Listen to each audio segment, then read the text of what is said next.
ఇస్తుండగా మనందరం కూడా చప్పట్లు కొట్టి వారిని మనం ఆహ్వానిందాం.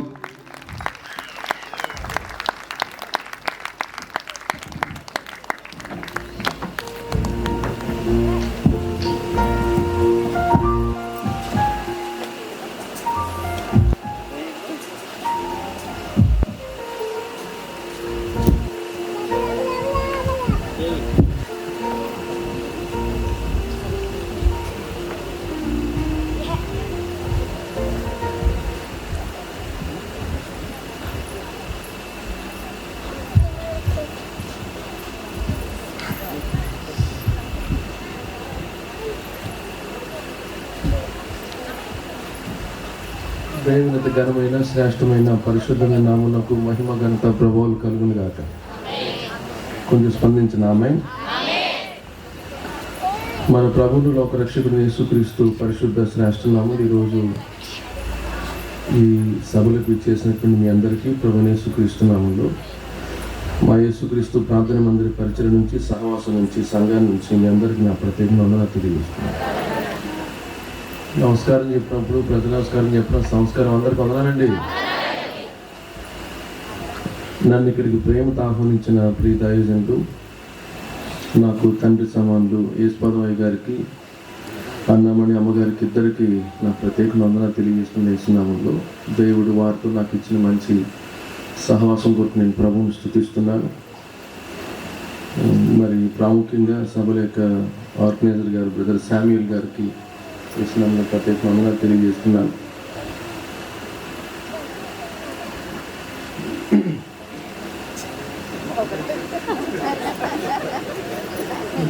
ఎలా డామినేట్ చేద్దామన్నా మీ ఇద్దరు చేయలేకపోతున్నాను. ఇంకో చోటకి వేసుకొచ్చిన రాసి ఇంకో చోటకి వేసి రాసలేదు తెలియచాను. దేవుడు మిమ్మల్ని ఇద్దరిని ఆశీర్వదించను గాక. వారితో కూడా ప్రభు నాకు ఇచ్చిన మంచి ఈ సహవాసం బట్టి ప్రభుని స్తుతిస్తున్నాను. మరి ప్రాముఖ్యంగా వాస్తవానికి ఈరోజు షారోన్ గారు ఉండాలి. కొంత వారి సంఘంలో జరిగిన చిన్న ప్రమాదకరమైన సందర్భాన్ని బట్టి వెళ్ళడం జరిగింది. నాకు మంచి సోదరులు స్వీటిని బట్టి నేను ప్రభుని స్తుతిస్తున్నాను. ఒకవేళ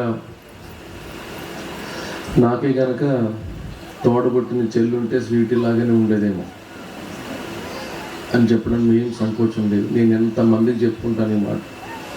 తన ముందు చెప్పడం ఇదే మొదటిసారి. కాకపోతే నేను చాలామందికి గతంలో ఎలిషాన్ వాళ్ళు మీటింగ్స్ అప్పుడు కూడా నేను ఈ విషయాన్ని గుర్తు చేశాను. వాళ్ళ ఇంట్లో కూర్చున్నప్పుడు, అన్నోళ్ళ ఇంట్లో కూర్చున్నప్పుడు చాలా మంచి సహవాసం దేవుడు వారితో ఇచ్చారు. అందుని బట్టి నేను ప్రభువుని స్తుతిస్తున్నా. పాస్టర్ షారోన్ గారికి మరియు నా చెల్లి స్వీటీకి, నా కుటుంబానికి ప్రత్యేక వందనాలు తెలియజేస్తాను. ఇక్కడ ఉన్న సేవకులు సేవకులందరికీ ప్రత్యేక వందనాలు. మంచి సంగీతాన్ని అందిస్తున్న రవి గారికి, నాని గారికి, తమ్ముడు వెంకీ, సైమన్కి ప్రత్యేక వందనాలు. దేవుడు వారిని దీవించను గాక. సిస్టమ్ ఏర్పాటు చేసిన బ్రదర్కి, వారందరికీ ప్రత్యేక వందనాలు. వారిని కూడా ప్రభు ఆశీర్వదించను గాక. వెళ్ళిపోవాలనుకుంటే వెళ్ళిపోండి, పర్వాలేదు. నిజం చెప్తున్నాను, అభ్యంతరం లేదు. మిమ్మల్ని బలవంతంగా కూర్చోబెట్టడం అసలు నాకు ఇష్టం లేదు. సభల మూలంగా నేను బయటకు వచ్చి దేవుని పరిచయం ప్రారంభించలేదు. ఇద్దరు కూర్చున్న ప్లేసెస్లో నేను సంఘాన్ని ప్రారంభించి ఈరోజు నా 2 కుటుంబాలు కాదు, ఇద్దరు వారితో నేను పంగిడిగూడెంలో సేవ పరిచయం ప్రారంభించి ఇప్పుడు ఆ సంఘం 400 మంది అయింది. కాబట్టి నాకు అలవాటు లేని సందర్భాలు ఏం కాదు. జనాలు చూస్తే పెద్దగా ఏదో వచ్చేసి నా మీదకి మూమెంట్ వచ్చి ఇంకో గంట ఎక్స్ట్రా చెప్పి కొంచెం నలుగురు కూర్చుంటే తేలిచేసి వెళ్ళిపోదాం అనుకునే మనిషిని కాదు నేను. నా నమ్మకం, నా విశ్వాసం, నా ప్రార్థన దేవుడు ఆలకిస్తారు. నిశ్చయముగా ఈరోజు ఇక్కడ ఎంతమంది ఉన్నారు అంతమంది ఎక్కడి నుంచి దీవించబడి వెళ్ళే కృప నా ప్రభువును ఉపయోగించను గాక. మంచిది. సందేశాన్ని ప్రారంభిస్తున్నాను. ఇంకా పరిశుద్ధ లేఖనాన్ని తెరిచి ఒక మాటను చదువుదాం. దినవృత్తాంతముల 2వ గ్రంథం 26వ అధ్యాయం. దినవృత్తాంతముల 2వ గ్రంథం 26వ అధ్యాయం 5వ వచనం మొదటి భాగాన్ని నేను చదువుతాను. తెలివి కలిగిన జకరియా దినములలో అతడు దేవుని ఆశ్రయించెను. అతడు యెహోవాను ఆశ్రయించినంత కాలము దేవుడు అతని వర్ధిల్ల చేసెను. నాతో పాటు ఈ మాటలు చెప్పండి. ఉజ్జియా, కొంచెం నోరు తెరవాలి. ఉజ్జియా యెహోవాను ఆశ్రయించినంత కాలము దేవుడు అతనిని వర్ధిల్ల చేసెను. దేవుడు తన పరిశుద్ధ వాక్యాన్ని మన వెనుకలు దీవించి రాత్రి నిశ్చయముగా ప్రభువే మనందరితో మాట్లాడును గాక. మంచి సాక్ష్యాన్ని విన్నాం. నిశ్చయముగా సహోదరునికి దేవుడు ఇచ్చిన ఆరోగ్యాన్ని బట్టి ప్రభువుకు మహిమ. ఇంకా వారికి లేకపోయినా సభాక్రమం జోషి ప్రశాంత్ గారిని ప్రభు మరింత రాబోయే రోజుల్లో మరింత శ్రేష్టమైనటువంటి కృప చేత వారిని ప్రభు నింపి నడిపించి సాక్ష్యార్థమై బోధి గంధముల వరకు వెళ్ళి గొప్ప సువార్తను ప్రకటించే కృప వారికి దేవుడు అనుగ్రహించును గాక. నిజంగా ప్రజలు కట్టి పాడేశారని అనిపించింది నాకు కాసేపు. పరిశుద్ధాత్మ దేవుడు ఆ లీడింగ్ ఇవ్వకపోతే ప్రజలు ఆకర్షించబడలేరు. పరిశుద్ధాత్మ దేవుని సన్నిధి నిజంగా సేవకులు లేకపోతే ప్రజలు అంతకు మించిన సాక్ష్యాలు నేను చాలా విన్నాం, మీరు కూడా విన్నారు. కానీ ఇది పరిశుద్ధాత్మ ద్వారా కలిగించేటువంటి కార్యం తప్ప చెప్పడం మరొకటి కాదు. కాబట్టి ఆ సేవకుల్ని నిశ్చయంగా దీవించాలని కోరుకుంటున్నాను. 10:30 అయింది, ఏం చేద్దాం? పర్లేదా? ఏంటి పర్లేదు? రేపు మళ్ళీ సభ ఉందా? మన మధ్యలో కిరణ్ పాల్ గారు రాబోతున్నారు. పెద్ద దగ్గర వచ్చారా జోసఫయ్య గారు? ఇప్పుడు నిన్న వారిది మంచిది, చాలా గొప్ప దైవజనులు. వారు నిన్నే రావడం సంతోషం. గంట సేపు మాట్లాడినా, గంటన్నర మాట్లాడినా, 2 గంటలు మాట్లాడినా, అరగంటలు ఆపేనా? నిజమేనా? చేతుల పైకి ఇతను అందరూ ఒకసారి వద్దన్న వాళ్ళందరూ అంటూ ఉంటారు, గ్యారంటీ. ప్రైజ్ ది లార్డ్, హల్లెలూయా. మంచిది.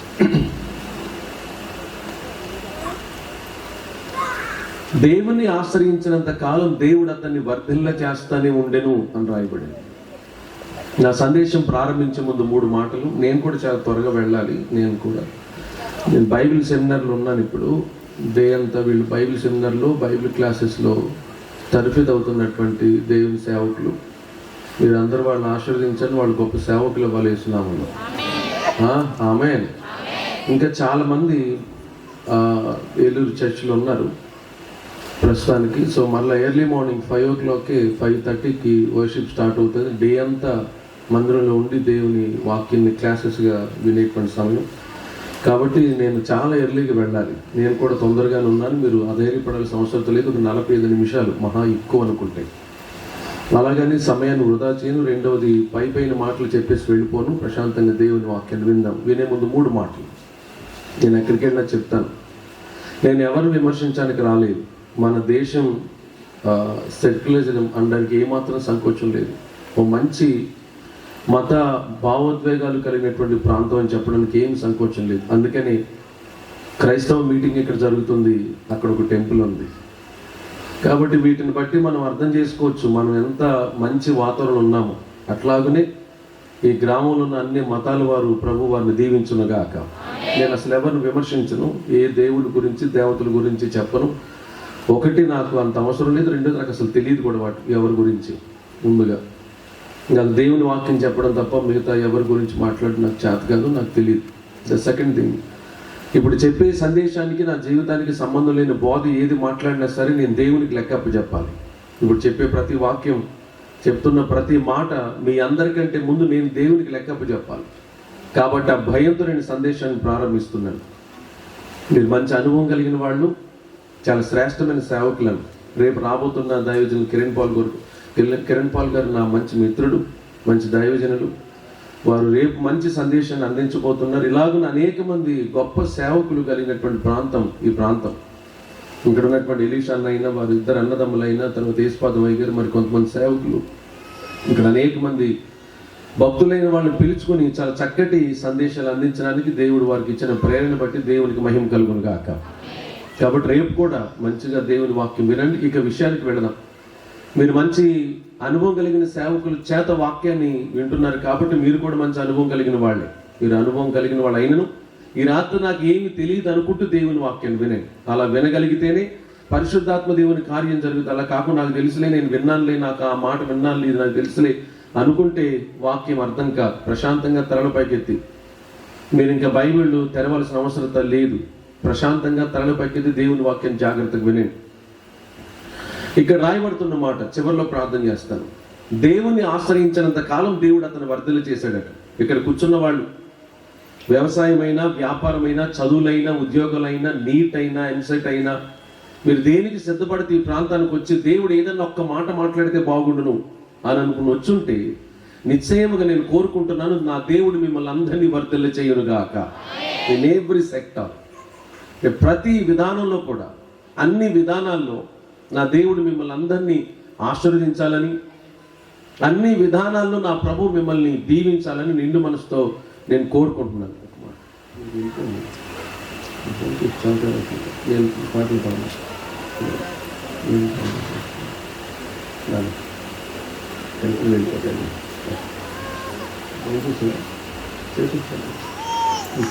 మధ్యలో పాలు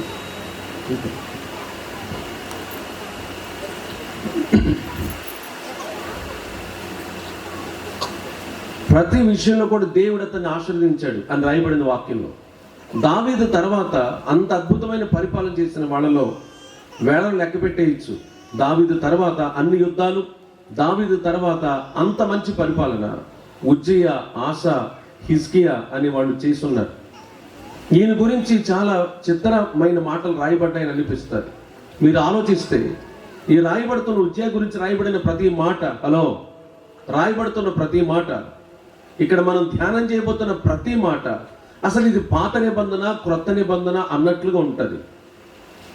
ఈ ప్రాంతంలో ఉన్న వాళ్ళు కొంచెం వాక్యాన్ని గురించి ఆసక్తి ఉంటుంది కాబట్టి మీరు పేరు చూచి దేవుని వాక్యాన్ని వింటున్నారు కాబట్టి ఈ సందర్భాన్ని ఎందుకు ప్రభు గుర్తు చేశారు. జాగ్రత్తగా దేవుని మాటలు విందాం. దేవుని ఆశ్రయించినంత కాలం దేవుడు అతను వర్ధిల్ల చేస్తానున్నాడు. ఎలా ఆశ్రయించాడు? బాగా ఎండగా ఉంది కాబట్టి ఇక్కడ చెట్టు ఉంది కాబట్టి ఆ చెట్టు దగ్గరికి వెళ్ళి ఆశ్రయం పొందొచ్చు. లేకపోతే బాగా విస్తారంగా ఇక దాహం వేస్తుంది కాబట్టి ఎక్కడో చోటకి వెళ్ళి ఒక డ్రింక్ తాగొచ్చు, అలాగే ఆశ్రయం పొందొచ్చు. మరి దేవుడు ఎక్కడున్నాడు? ఈయన ఎలా ఆశ్రయించాడు? యెహోవాను ఆశ్రయించానని రాయబడింది. యెహోవాను ఆశ్రయించేంత కాలం దేవుడు అతను వర్ధిల్ల చేశాను. మనం కూడా ఈ మాటలు చెప్తున్నప్పుడు వర్ధిల్లాలని కోరుకుంటుంది ఖచ్చితంగా. ఆ కోరిక కలిగినప్పుడు దేవుడు వర్ధిల్ల చేయాలి, నిజమే, బాగానే ఉంది. కానీ ఎక్కడున్నాడు? ఎలా ఆశ్రయించాలి? దేవుని ఎలా ఆశ్రయించగలుగుతాం? వర్ధిల్లాలనే కోరిక మనకు ఉంది. కొంతమంది అప్పుల్లో ఉన్నవాడు, కొంతమంది ఇబ్బందులు ఉన్నవాడు, కొంతమంది పరిస్థితులు ప్రతికూలమైన వాడు. ఏమండి, ఇక నోరు తెరిచి మాట్లాడితే ఇంట్లోని ఇబ్బందుల గురించి మాట్లాడితే ఒకరికి మించి ఒకరు ఉన్నట్లుగా కొన్ని పరిస్థితులు కనబడచ్చు. ఇలాంటి పరిస్థితుల్లో ఈ వాక్యం విన్నప్పుడు దేవుడు నన్ను కూడా వర్ధిల్ల చేయాలి అనే కోరిక, నన్ను కూడా దేవుడు కాపాడితే బాగుండు అనే ఆలోచన, నా జీవితంలో కూడా దేవుడు ఘనమైన కార్యాలు జరిగిస్తే బాగుండును అనేటువంటి కోరిక కలిగి ఉన్న వాళ్ళందరూ మరి యెహోవాను ఆశ్రయించాలి. ఎక్కడున్నారు? ఎలా? చాలా డిఫరెంట్ ప్యాటర్న్స్ మధ్యలో ఈ ఉజ్జియా అని అయినా దేవుని ఆశ్రయించాడు. ఒక్కొక్కటిగా ధ్యానం చేసుకుంటూ వెళదాం. వాక్యంలో రాయబడుతున్న మాట, ఈయన రాజుగారు కాబట్టి రాజుగారి యొక్క ఓ మంచి కుమారుడు, ఖచ్చితంగా ఆ తండ్రి యొక్క ప్రభావం తన మీద పడి ఉంటుంది అని అనుకోవచ్చు. ఎందుకనంటే ఇప్పుడు నేను ముందు కూడా బ్రదర్ మాట్లాడుతూ ఎవరైనా మ్యూజిక్ ప్లే చేస్తూ ఉంటే మేము కూడా ప్లే చేసేవాళ్ళం. ఇప్పుడు ఇక్కడ కూర్చొని నాని ప్లే చేస్తూ ఉంటే నీ కొడుకులేగా, అమ్మాయిలు లేరుగా, సరే ఆయనకి నాకు పడదు. అయితే నేను ఆడపిల్ల తండ్రి, ఆయనకి పడదు, నాకు షారోన్ గారికి నాకు పడదు. నేనేమో ఆడపిల్ల తండ్రి, వీళ్ళేమంటారు మగపిల్ల తండ్రి లేదు. ఏమండి, ఖచ్చితంగా పిల్లలు అలా ప్యాడ్స్ ప్లే చేస్తున్నప్పుడు కింద కూర్చుని ఇక ఏమంటారు వాటిని లోటాలన్నీ పెట్టుకుని కొడేస్తుంటారు కొంతమంది. వాళ్ళ ప్రభావం పడిపోతుంది ఆటోమేటిక్గా. నేర్పించాల్సిన అవసరం లేదు. మరి ఈయన వాళ్ళ నాన్న ప్రభావం ఏమైనా పడిందా ఇంత మంచి సుపరిపాలన చేయడానికి అని అంటే వాక్యంలో రాయబడిన మాట వాళ్ళ నాన్న ఒక దుర్మార్గుడు అన్నట్లు రాయబడిన మాటల్లో అమజ్య ఈ నాన్న పేరు, ఉజ్జియా నాన్నగారి పేరు అమజ్య. ఇతని మీద దేవుని కోపం రగులుకుందట. యెహోవా అందుకొరకు యెహోవా కోపం అమజ్య మీద రగులుకొనగా 15వ వచనం రాయబడింది. దీని అవసరం నేను చెప్పేస్తాను. 25వ అధ్యాయంలో చాలా భయంకరమైన దుర్మార్గుడు. ఏమన్నా వాళ్ళ తండ్రి ప్రభావం పడిందనంటే 1% కూడా పడలేదు వాళ్ళ నాన్న ప్రభావం. ఇప్పుడు చాలా మంది నేను భక్తిహీనంగా అయిపోవడం గల కారణం ఏంటని అడిగితే చాలా మంది చెప్పే సమాధానం ఏంటో తెలిసినా, ఇదిగో వాళ్ళు ఎట్లున్నారు అందుకే ఇట్లా అయిపోయానండి నేను, వీళ్ళు ఇలా ఉన్నారు అందుకే ఇట్లా అయిపోయాను నేను, నా ముందు వెళుతున్న వాళ్ళు ఇలా ఉన్నారు కాబట్టి గుడి మానేశాను నేను, నువ్వు ఎందుకు మందిరానికి మానేశావు అంటే వాళ్ళు అట్లున్నారండి, వీళ్ళు ఇలా ఉన్నారండి. వీళ్ళ నాన్న పచ్చి దుర్మార్గుడే దేవుని కాకుండా ఏమంటే చేయకూడని దుర్మార్గమైన పనులు చేస్తున్నప్పుడు దేవుని కోపం అమర్చే మీద రగులుకుందట. తండ్రి ప్రభావం పడలేదు ఆయన మీద. ఇప్పుడు అనేక మంది భక్తిహీనులు చూసేవాళ్ళు, పాడైపోతున్న వ్యక్తులు చూసేవాళ్ళు. నేను కూడా ఫ్యాన్ దగ్గర కూర్చోలేదు, మీరు ఇట్లా అంటారేమోనని. నాకు పెట్టినా సరే కీబోర్డ్ ప్లేయర్ తమ్ముడు తిప్పుతున్నా నాకు వద్దని అని చెప్పారు. నీకేం ఇప్పుడు ఫ్యాన్ కింద కూర్చొని వచ్చావు అంటారని. ఈ పక్కన కూర్చొని ఇటు కూడా కూలర్ ఉంది, కొన్ని అక్కడ లేకుండా కొంచెం దూరంగా కూర్చొని వెళ్ళి నేను ఏమంటే ఇసురుకోపాకండి. పిల్లలకి ఇస్తున్నా పర్లేదు కానీ మీరు ఇసురుకోపాకండి. ఇక్కడ నుంచి చూస్తూ ఉంటే మీ మొఖాల కంటే ఇళ్ళ గంటరం కనపడుతుంది. చాలా డిస్టర్బ్ అవుతాను నేనే కదా, ఎవరైనా అంతే. సో ప్లీజ్ అని వాక్యాన్ని గుర్తు చేస్తూ, వాళ్ళ ప్రభావం వీళ్ళ ప్రభావం ఎంత పడిపోతుందో కొంతమందికి. మనుషుల ప్రభావం, మనుషుల మాటల ప్రభావం. ఇప్పుడు ఆ మధ్యకాలంలో ఇప్పుడు ప్రజెంట్ ఇప్పుడు అదే జరుగుతుంది. సోషల్ మీడియాలో మాట్లాడే ప్రతి మాట ప్రభావం ఇప్పుడు క్రైస్తవం మీద పడిపోయి అలా జరిగిపోయిందంట, ఇలా జరిగిపోయిందంట. నేను చాలా హత్యలు అంటే చూడడం అంటే తెలుసు నాకు, పేపర్లోను టీవీలో చూస్తున్నాను. చాలా ప్రమాదకరమైన పరిస్థితుల్లో యాక్సిడెంట్ అవ్వడం కూడా చూశాను. కానీ ఇన్ని సీసీటీవీ ఫుటేజ్ నేను ఇంతవరకు నా జన్మలో చూడలే. అర్థమయ్యేకి అర్థమవుతుంది. ఇంత సీసీ ఫుటేజ్, కెమెరాల ఫుటేజ్ ఇంత భయంకరంగా అడుగడుగున ఎంతో మంది నాయకులు యాక్సిడెంట్ జరిగినాయి. ఎంతో మంది చాలా పెద్ద పెద్ద వ్యక్తుల యొక్క మరణాలు, హత్యలు జరిగినాయి. కానీ ఇంత భయంకరమైనటువంటి ఈ సీసీ ఫుటేజ్ కెమెరాల యొక్క ఆ సేకరణ అసలు ఏ జన్మకి నిజంగా దాంట్లో కూడా ప్రావీణ్యుడే ఆయన,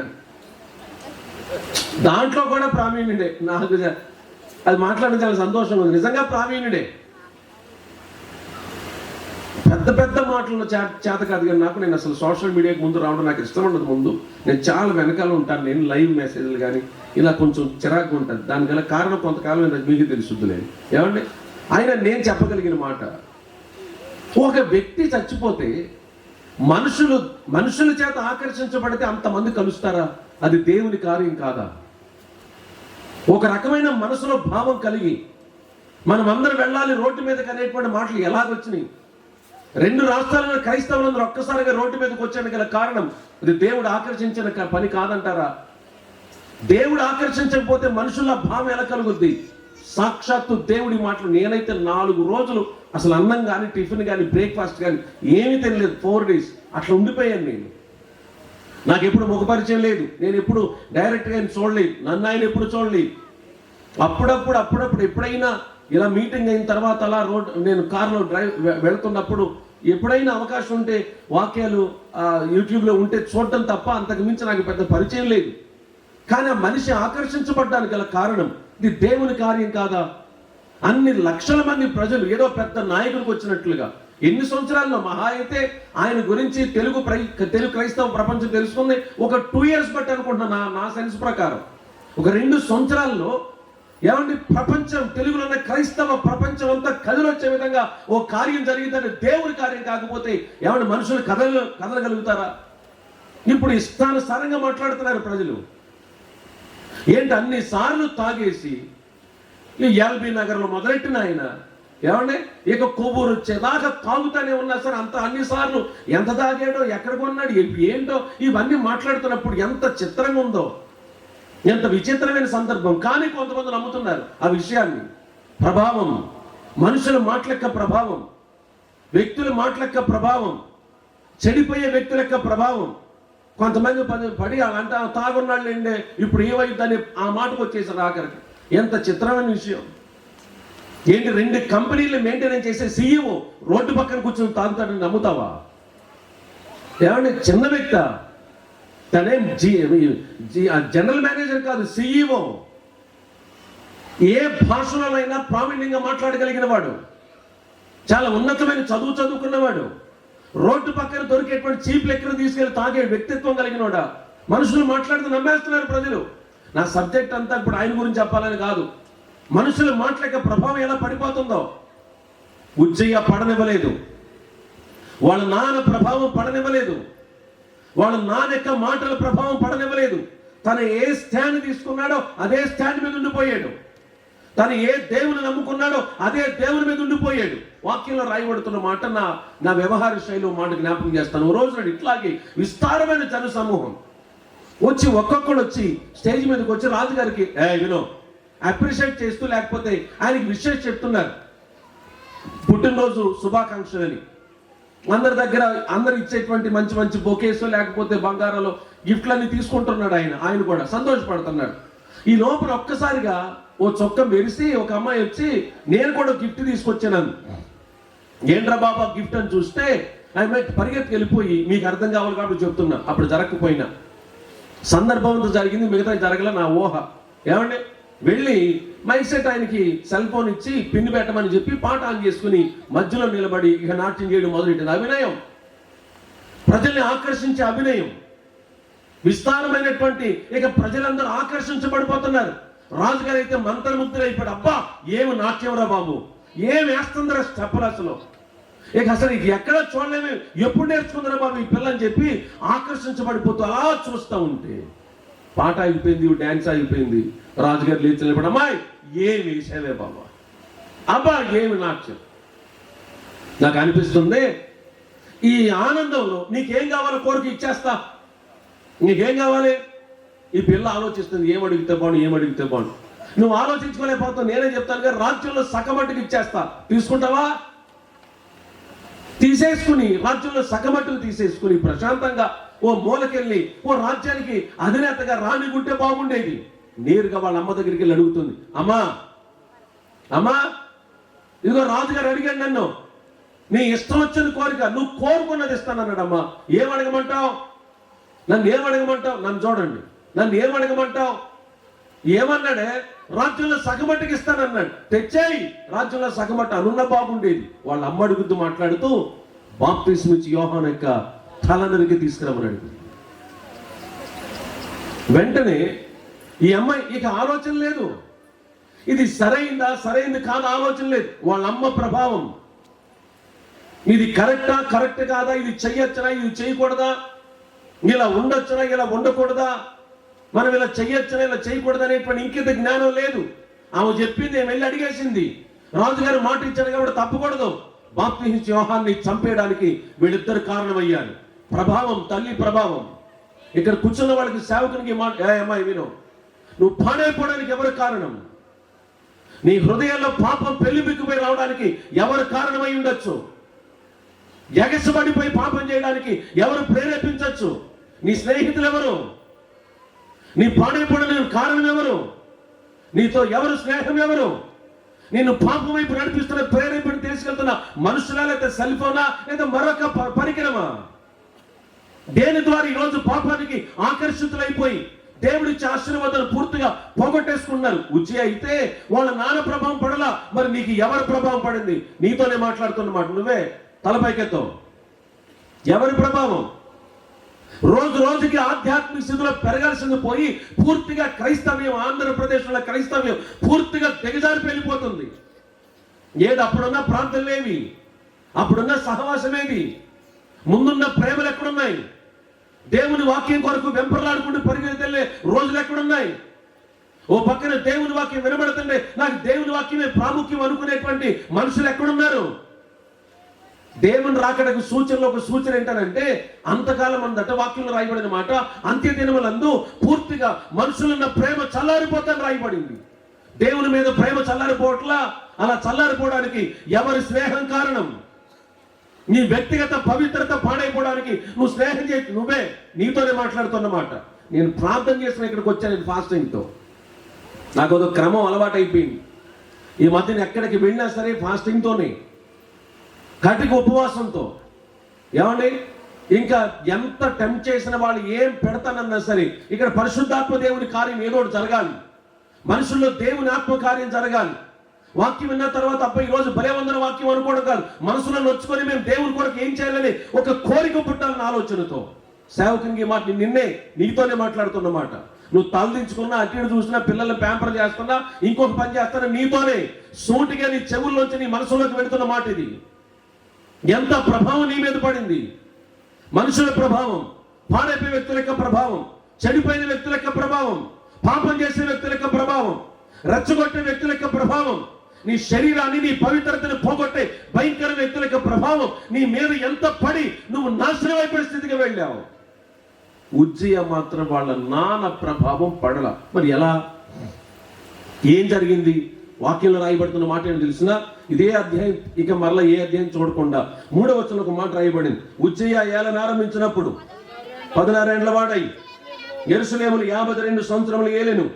అతని తల్లి యెరూషలేము కాపురస్తురాలు అని మీ బైబిల్లో ఉంటే, నా దగ్గర ఉన్న మూల ప్రతి బైబిల్లో యెరూషలేము సంబంధురాలు అని ఉంటుంది. కాపురస్తులు అంటే అక్కడ ఉండే ఆవిడని అర్థం. సంబంధురాలు, సంబంధం కలిగిన వ్యక్తి. యెరూషలేము సంబంధురాలు. వాళ్ళ అమ్మ ప్రభావం ఈయన మీద ఎంత పడిపోయిందో, వాళ్ళ అమ్మగారి ప్రభావం, వాళ్ళ నాన్న ప్రభావం పడనివ్వాల. మరొక మాటను గుర్తు చేస్తాను. ఓ రోజు నాడు ఏమంటే ఒక గుడారం నుంచి 3 అబ్బాయిలు బయలుదేరి మోషే పిలుస్తుంటే ఆయన రే నా పక్షంగా వచ్చేవాడు రండ్రా దేవుని పక్షంగా వచ్చేవాడు రండి. ఇప్పుడే దేవుడు చెప్పాడు, దేవుని పక్షంగా నా పక్షం వచ్చాడు, ఈ పక్క వచ్చేయండి అంటంతోనే ఒక గుడారం నుంచి 3 కొడుకులు బయలుదేరి వెళ్ళిపోతున్న వాళ్ళ నాన్న పిలుస్తున్నాడు. రే ఎక్కడరా వెళ్ళేది? కొరహలు కేకలేస్తున్నాడు. ఎక్కడికి వెళ్తున్నారా? అయ్యగారు పిలుస్తున్నారు. నాన్న నర్మే, అయ్యగారి దగ్గరికి వెళ్తే ఏమి ఇస్తారా? ఆయన దగ్గర ఏముందిరా? ఆడకే దిక్కు లేదు. ఎందుకనంటే నాకంటూ స్వాస్థ్యం ఉంది, కానీ ఆయనకి ఏ స్వాస్థ్యం లేదురా బాబు. దేవుడే స్వాస్థ్యం అని చెప్పాడు తప్ప ఒక ఏరియాని ఇస్తానని దేవుడు వాళ్ళకి చెప్పరా. కాబట్టి ఆయనతో వెళితే ఏం చేస్తాం? మోషేతో నా దగ్గర ఉంటే నాకు స్వాస్థ్యం ఇస్తాను, నా మాట వినండి, మనం అందరూ ఒక పక్కగా ఉందాం అని అంటే వీళ్ళు అంటారు, లేదు నాన్న మేము వెళ్ళిపోతాం. మేము అదేంట్రా, మీరు నా కొడుకులరా, నా మాట వినండిరా, నేను మీకు తండ్రి, మేము ఉండము, సేవకుడు పిలుస్తున్నాడు, మేము వెళ్ళిపోవాలి. వీళ్ళు చిన్నప్పుడు నుంచి చేసుకుని నేను తెలిసిన బైబిల్ మైక్ ఉన్న అమ్మాయి 44వ కీర్తన. ఎవరు మైక్ తీసుకున్నారుగా? 44వ కీర్తన మొదటి చరణం. దేవా పూర్వకాలమున మా పితరుల దినములలో నీవు చేసిన పనిని గురించి మేము చెవులారా విని ఉన్నాము. మా పితరులు తనపైకి ఎత్తని. వాక్యంలో రాయబడుతున్న మాట ఏమంటే ఇక్కడ అంటున్నారు వీళ్ళే, ఈ కోరహు కుమారులు మాట్లాడుతున్న మాట. దేవా పూర్వకాలమున మా పితరుల దినములలో నువ్వు ఏ కార్యాలు చేసావో అవి మా పితరులు చెప్పారు, మేము విన్నామంటున్నారు.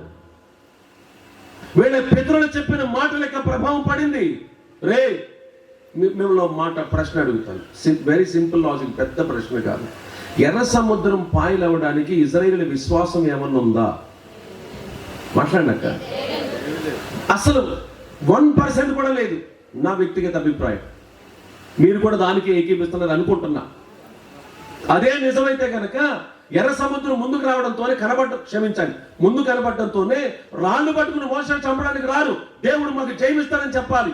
ఒక్క మోషే ప్రార్థనే, ఒక్క మోషే యొక్క విశ్వాసమే చూశారు దగ్గరుండి వీళ్ళు. రే చూసావా మోషే, ప్రజలందరూ కలిసి రాళ్ళేసి చంపేద్దాం అనుకుంటుంటే మోషే చూడరా ప్రభువా ఎలాంటి కార్యాలు చేస్తావు, నువ్వే కార్యాలు జరిగించు, వెనకాల ఫరో సైన్యం ఉంది, ముందేమో ఏంటది ఎర్ర సముద్రం ఉంది, ఇది ఇప్పుడు ఏం జరుగుద్ది, ఎలా నడిపిస్తామని ఒక్క మోషే విశ్వాసం చూశారు వీడు దగ్గరుండి.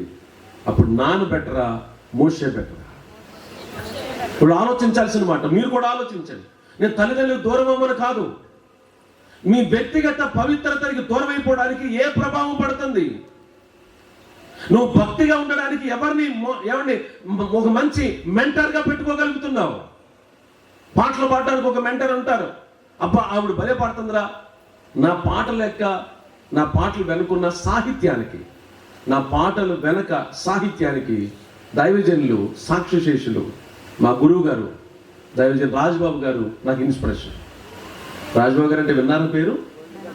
ఏసయ్య నిన్నే కొలుతున్నయ్యా, నీవే నా రాజు అయ్యా, అనుక్షణం నిన్నే కొలుతూ పునరుద్ధాన్ని, ఇట్లాంటి పాటలు రచించిన దైవజనుడు. ఏమండి నాకు ఒక ఇన్స్పిరేషన్ నా పాటలకి. నీ కృపలేని పాట సాహిత్యానికి కారణం ఏసన్నగా రచించిన పాట ఆశ్రయదుర్గమా నా యేసయ్య నవజీవన మార్గమున నన్ను నడిపించమా, ఊహించలేనే నీ కృపలేని క్షణం అన్నారు కదా, దాన్ని తిరగేసి రాశాను నేను. ఊహించలేనే నీ కృపలేని క్షణం అనే పాటను తిరగేసి రాస్తే నీ కృపలేని క్షణం, నీ దయలేని క్షణం నేను ఊహించలేను యేసయ్య. ఆ పాటకు ఒక ఇన్స్పిరేషన్ ఉంది. ఇలా పాటలకి ఇన్స్పిరేషన్ ఉండొచ్చు. నీ భక్తికి ఎవరిని ముందు పెట్టుకోగలుగుతున్నావు? నీ ప్రార్థన జీవితానికి ఎవరు ముందున్నారు?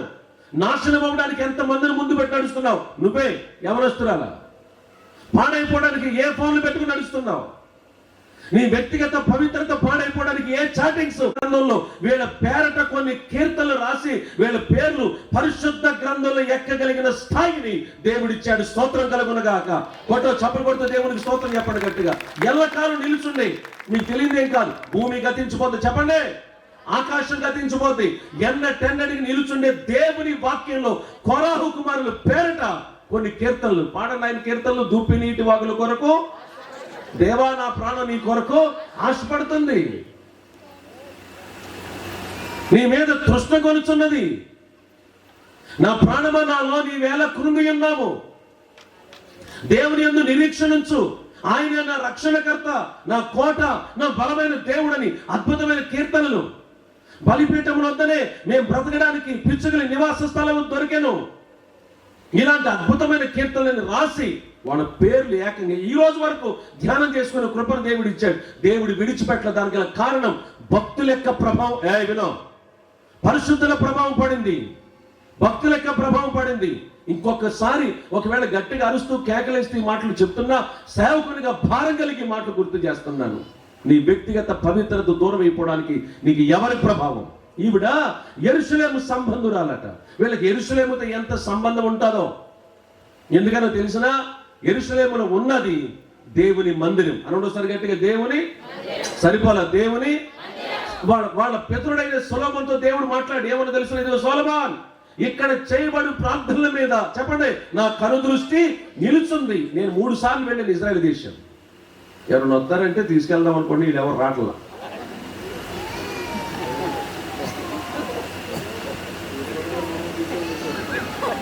ఆయన పెట్టి మీ బావగారైనా ఆయన ఇంకెళ్తారు, సగం ఆయన సగం మీరేం పంపేసి మొత్తం అయిందేనా? చాలా పెద్దది ఇంకొందండి. ఏమండి, వెళదాం. ప్రభు రాకుడు వచ్చేలోపు ఒకసారైనా వెళితే ఏదో జరుగుతుందని ఏం లేదు. నేను అలాంటి దొంగ మాటలు చెప్పండి. వెళితే ఏం అయిపోదు, ఏదో కొత్త శక్తి వచ్చేసి మనం బేవచ్చం అయిపోం, ఏముండదు. ఎంత కాకపోయినా యేసుక్రీస్తు ప్రభు నడిచిన ప్రాంతం, మన రక్షకుడు, మన ప్రాణప్రియుడైన యేసుక్రీస్తు ప్రభు పుట్టిన ప్రాంతం కాదు. వాక్యంలో ఉన్న ప్రతి విషయాన్ని కళ్ళారా చూసేటువంటి భాగ్యం కాదు, అంతకుమించి ఏం కాదు. వాడికి వెళితే వెస్టర్న్ వాల్, వీపింగ్ వాల్ అని ఏడ్పుల గోడ అని అంటారు. అది సాక్షాత్తు సొలొమోను చేత కట్టబడినటువంటి మందిరపు గోడ. అక్కడికి యూదులు, ఎక్కడెక్కడ నుంచున్న యూదులందరూ సమాజ మందిరంలో జరిగేటువంటి సబ్బాత్ ఆరాధన రోజు నాడు పరుగులు ఎత్తుకుంటూ పిల్లలు సైతం, చంటి పిల్లలు సైతం వచ్చేసి ఆ మందిరం దగ్గర పడి ఏడుస్తూ ఉంటారు. వాళ్ళందరికీ ఒక దిక్సూచి దేవుని మందిరం అంటే పిచ్చాళ్ళకి. దీనికి సూచనకు ఒక మాట గుర్తు చేస్తా. ఓసారి హన్నా అక్కని అడుగుదాం వెళ్ళి, అక్క నీ పేరేంటి? నా పేరు హన్నా అండి. నీ భర్త పేరు పలానా. అక్క కొంచెం వయసు చూస్తే పెద్దలాగా ఉన్నావు, పిల్లలేరి? పిల్లలు లేరు తమ్ముడా. అదేంటి పిల్లలు లేకపోవడం? మరి వీళ్ళు నా భర్త ఆల్రెడీ ఇంకొక అమ్మాయిని చేసేసుకున్నాడు తమ్ముడా, వాళ్ళ పిల్లలు. మరి నీకు పిల్లలు లేరు, ఎక్కడికి వెళ్తున్నావు? గుడికి వెళ్తున్నా. ఎందుకు? ఇంకా ఎన్ని సంవత్సరాలు పెళ్ళి? చాలా సంవత్సరాలు అయింది తమ్ముడు. మరి ఎందుకు మందిరం? వాళ్ళు ఏమంటారు తెలుసా? పిల్లలు పుట్టారా, పిల్లలు పుట్టలేదా, అద్భుతం జరిగిందా, అద్భుతం జరగలేదా అన్న దాంతో సంబంధం లేదు. ఒక్కసారి మందిరానికి అడుగు పెట్టిన తర్వాత ఏ కారణం చేత మేము మందిరానికి మాత్రం మానము. నేను అక్కడికి వెళ్ళిన తర్వాత లాస్ట్ టైం వెళ్ళినప్పుడు, లాస్ట్ ఇయర్ 2024 సెప్టెంబర్ 9th బయలుదేరి వెళ్ళాం. అక్కడ వెళ్తే నబీల్ అని ఒక మంచి గైడ్ ఉంటాడు, తను అడిగాను ఏంటి అసలు ఒక్క స్కూల్ ఓపెన్ చేసినట్టు కనిపించట్లా జీబీష్కి అని అడిగితే, స్కూల్స్ ఏం ఓపెన్ చేయలేదు. ఎందుకని? యుద్ధం జరుగుతుంది కదా, ఎట్లా ఓపెన్ చేస్తారు? ఓకే కదా, యుద్ధం జరుగుతుంది కదా, అందుకని పిల్లలు దాచుకున్నారు. సరే, సబ్బాత్ రోజు నాడు సమాజ మందిరానికి వెళ్ళి చూస్తే 100 మంది యూదులు వచ్చేసారు. పిల్లలు, చిన్న పిల్లలతో తలపైకెత్తమ్మ, ఆ మాటలు బైబిల్ లేవు. ఏమండి, మొత్తం 100 మంది పిల్లలు, వాళ్ళ తల్లిదండ్రులు, చిన్న పిల్లలు, ఎత్తుకున్న తగిన వయసు దగ్గర నుంచున్న పిల్లలు, కొంతమంది నడిచేవాడు, కొంతమంది బండి మీద వచ్చేవాడు, తోపుడు బండ్లు వచ్చేవాడు, అందరూ కలిసి మందిరానికి వెళ్ళిపోయి. నేను అన్నాను, ఇప్పుడు వాస్తవానికి స్కూల్స్ ఓపెన్ చేస్తే అక్కడ ఏదైనా బాంబు దాడి జరుగుతుందని ఆపారు. సరే, మరి ఇక్కడ ఆపలేదేంటి? వీళ్ళు ఎవరు ఆగట్లా? వాళ్ళకి స్కూల్ ప్రాముఖ్యం కాదు, లోక జ్ఞానం ప్రాముఖ్యం కాదు, ఏమంటే ఊర్లో జరిగే వ్యవహారాలు ప్రాముఖ్యం కాదు, దేవుని మందిరంలో ఏమండి వాడికి ఎట్టి పరిస్థితుల్లో అది యుద్ధ మేఘాలు అలుముకున్నా సరే, మీకు తెలియదు ఏం కాదు, సోషల్ మీడియాని బాగా వెంబడించే ఉన్నారు. ఇంకా గాజాతో యుద్ధానికైనా హమాస్ యుద్ధానికి వెళ్ళేటప్పుడు వీళ్ళందరూ కలిసి ఎల్ షడాయ్ పాటలు పాడుకుంటూ సైన్యం అంతా కలిసి వెళ్ళి యుద్ధం చేసిన సందర్భాలు కోకొలలు ఉన్నాయి. వాళ్ళ మందిరం మానవులు వాళ్ళు. అద్భుతం జరిగిందా, అద్భుతం జరగలేదా, దేవుడు ఆశ్చర్యకాలు చేశాడు, ఆశ్చర్యకాలు చేయలేదా, ఇవేమి సంబంధం లేదు. వాళ్ళ మందిరమే, వాళ్ళకి మందిరం ప్రాముఖ్యత, దేవుని మందిరం. దైవజనుడు దావీదు గారు అంటారు కదా మాట్లాడుతూ, ఒక అద్భుతమైన దైవజనుడు, ఆయన ఒకసారి అడగాలి, అన్నా నీ చిరకాలపు కోరిక ఏంటి? ఆయనే పలికిన మాట ఇది. చిరకాలం అనే పదాన్ని ఉపయోగించాడు ఆయన. ఎక్కడా చెప్పండి, ఎక్కడా? కీర్తనలు ఎన్నో కీర్తన మీకు తెలియదేం కాదు, 23 కీర్తనలు మాట్లాడుతున్నారు కాదు. అన్న చిరకాలం నీ కోరిక ఏంటంటే, చిరకాలం యెహోవా మందిరంలో నేను నివాసం చేస్తాను. స్తోత్రం చెప్పండి గట్టిగా. ఏమంటే ఆ తర్వాత మాట్లాడుతూ అంటారు జనులు అని రాయబడింది. అంటే అప్పటికి ఈయన ఒక రాజు అయిపోయాడు. నార్మల్ పీపుల్ అని ఉంటుంది ఇంగ్లీష్ బైబిల్. వినండి జాగ్రత్తగా. వీళ్ళందరూ కలిసి జనులు వచ్చి మాట్లాడుతూ, సార్ దావీదు రాజా మనందరం కలిసి దేవుని మందిరానికి వెళదామా అనడంతో మొత్తం పనులను ముగించేసుకుని గబగబా నడండ్రా వెళదామని అంత మాత్రమే కాదు, ఆయన ఏమంటాడు తెలిసిన, యెహోవా మందిరానికి వెళుదామని జనులతో పలికినప్పుడు సంతోషించి బయలుదేరాను. మందిరం అంటే ఇష్టం. ఇంకా బలమైన మాట మాట్లాడతాడు రోజు నాడు. దేవుని మందిరం మీద ఉన్న మక్కువ చేత 2 లక్షల మనుగుల బంగారాన్ని దాచిపెట్టాడట. దేవునికి స్తోత్రం చెప్పండి. మందిరం అంటే పిచ్చళ్ళకి. ఈయన గొర్రెల కాపురం ఉన్నప్పుడు అక్కడ కూడా వెళ్ళానని బెత్లెహేము, ఈయన ఎప్పుడు ఉండేటువంటి ఒక అరణ్యం, గొర్రెలు కాసుకునేటువంటి ప్రాంతం, అక్కడ ఒక బావి ఉంది, ఆ ప్రాంతానికి వెళ్ళాను నేను. అక్కడి నుంచి ఎత్తైనటువంటి కొండ కనిపిస్తుంది, యెరూషలేము పర్వతం. ఆ పర్వతం మీద దేవుని మందిరం ఉంది. అక్కడి నుంచి ఒక పాట రాస్తాడు, నేను ఎక్కలేని ఎత్తైన కొండకు నన్ను ఎక్కించవా ప్రభువా అంటాడు. దేవుని మందిరంతో దేవుని పిల్లలకున్న సహవాసం. ఈవిడ యెరూషలేము సంబంధురాలు. నీకుందా దేవుని మందిరంతో ఉన్న సహవాసం కలిగి ఉన్నావా? దేవుని మందిరంతో ఈ సహవాసం నీకుందా? అద్భుతం జరిగిందా? తలపైకెత్తాం. అద్భుతం జరిగిందా? అద్భుతం జరగలేదా? దేవుడు మేలు చేశాడా? దేవుడు మేలు చేయలేదా? దేవుడు కాపాడా? దేవుడు కాపాడలేదా? వీళ్ళతో సంబంధం లేదు. రోజుకొచ్చి ఖచ్చితంగా 3 సార్లు వీళ్ళు దేవుణ్ణి ఆరాధించి తీరతారు యూదులు. అది ఏం జరిగిపోయినా, అది కరోనాలో ఆగలేదు. భయంకరమైనటువంటి యుద్ధ మేఘాలు ఏమన్నా ఇశ్రాయేలు దేశంతో అలుముకున్నా సరే వాళ్ళు ప్రార్థన ఆపలేదు. వాళ్ళు సావైనా బతుకైనా మందిరానికి మాత్రం దూరమైన వ్యక్తులు కాదు. దినానికి వెళ్ళిపోతావు ఆదివారం నువ్వు. దినం చెప్పండి ఏంటి? దినం. నువ్వు వెళ్తేనే ఆడు సచ్చినోళ్ళు లెగిసేటట్టు. నువ్వు రాపోతావు ఆయన ఎక్కడండి అంటే అందుకు బయలుదేరి వెళ్ళిపోతున్నట్టు. నువ్వు వెళితే నిజంగా లెగితే తర్వాత అసలు నువ్వు ఉంటావా?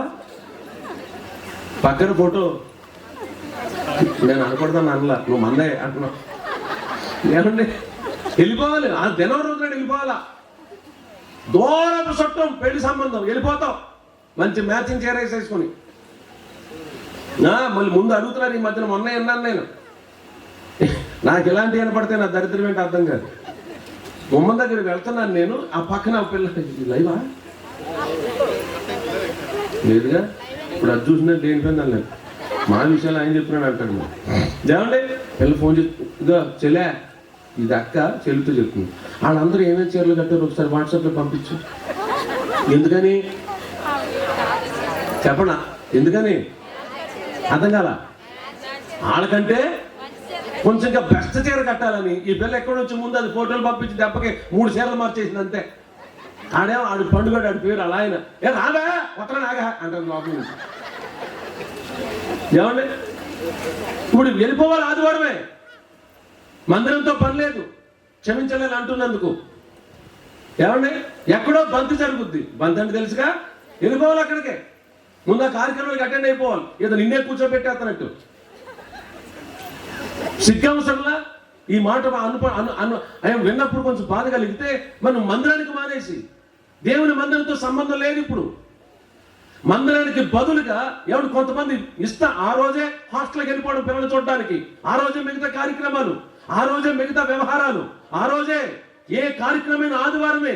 ఆదివారం దేవుని రోజని, అది ప్రభు దినమని. ఎంత గొప్ప సాక్ష్యం అండి దైవజనుడు యోహాను గారు. ఆయన తీసుకెళ్లి పద్మాసు దీపంలో పాడేస్తే ఏం చెప్పాలి ఆయన? దేవుడు అనేవాడు ఉంటే ఇక్కడ పాడేస్తాడు నన్ను? అసలు దేవుడు ఉన్నాడురా? నన్ను ఈ పద్మాసు దీపంలో పాడేశారు. ఇంత భయంకరమైనటువంటి ఈ విష సర్పాల మధ్యలో, జంతువుల మధ్యలో చావాలా? అసలు దేవుడు ఉన్నాడా అనాల్సిన వాడు ప్రభువు దినమందు ఆత్మవశుడయ్యానని రాయబడి దేవునికి స్తోత్రం చెప్పడు గట్టిగా. ఎక్కడ ఆత్మవశమయ్యావు? పద్మాసు దీపంలో. ద్వీపం అనే పదానికి అర్థం తెలుసా? చదువుకున్నారా? చుట్టూ నీళ్లు, మధ్యలో ఉన్న భూభాగాన్ని.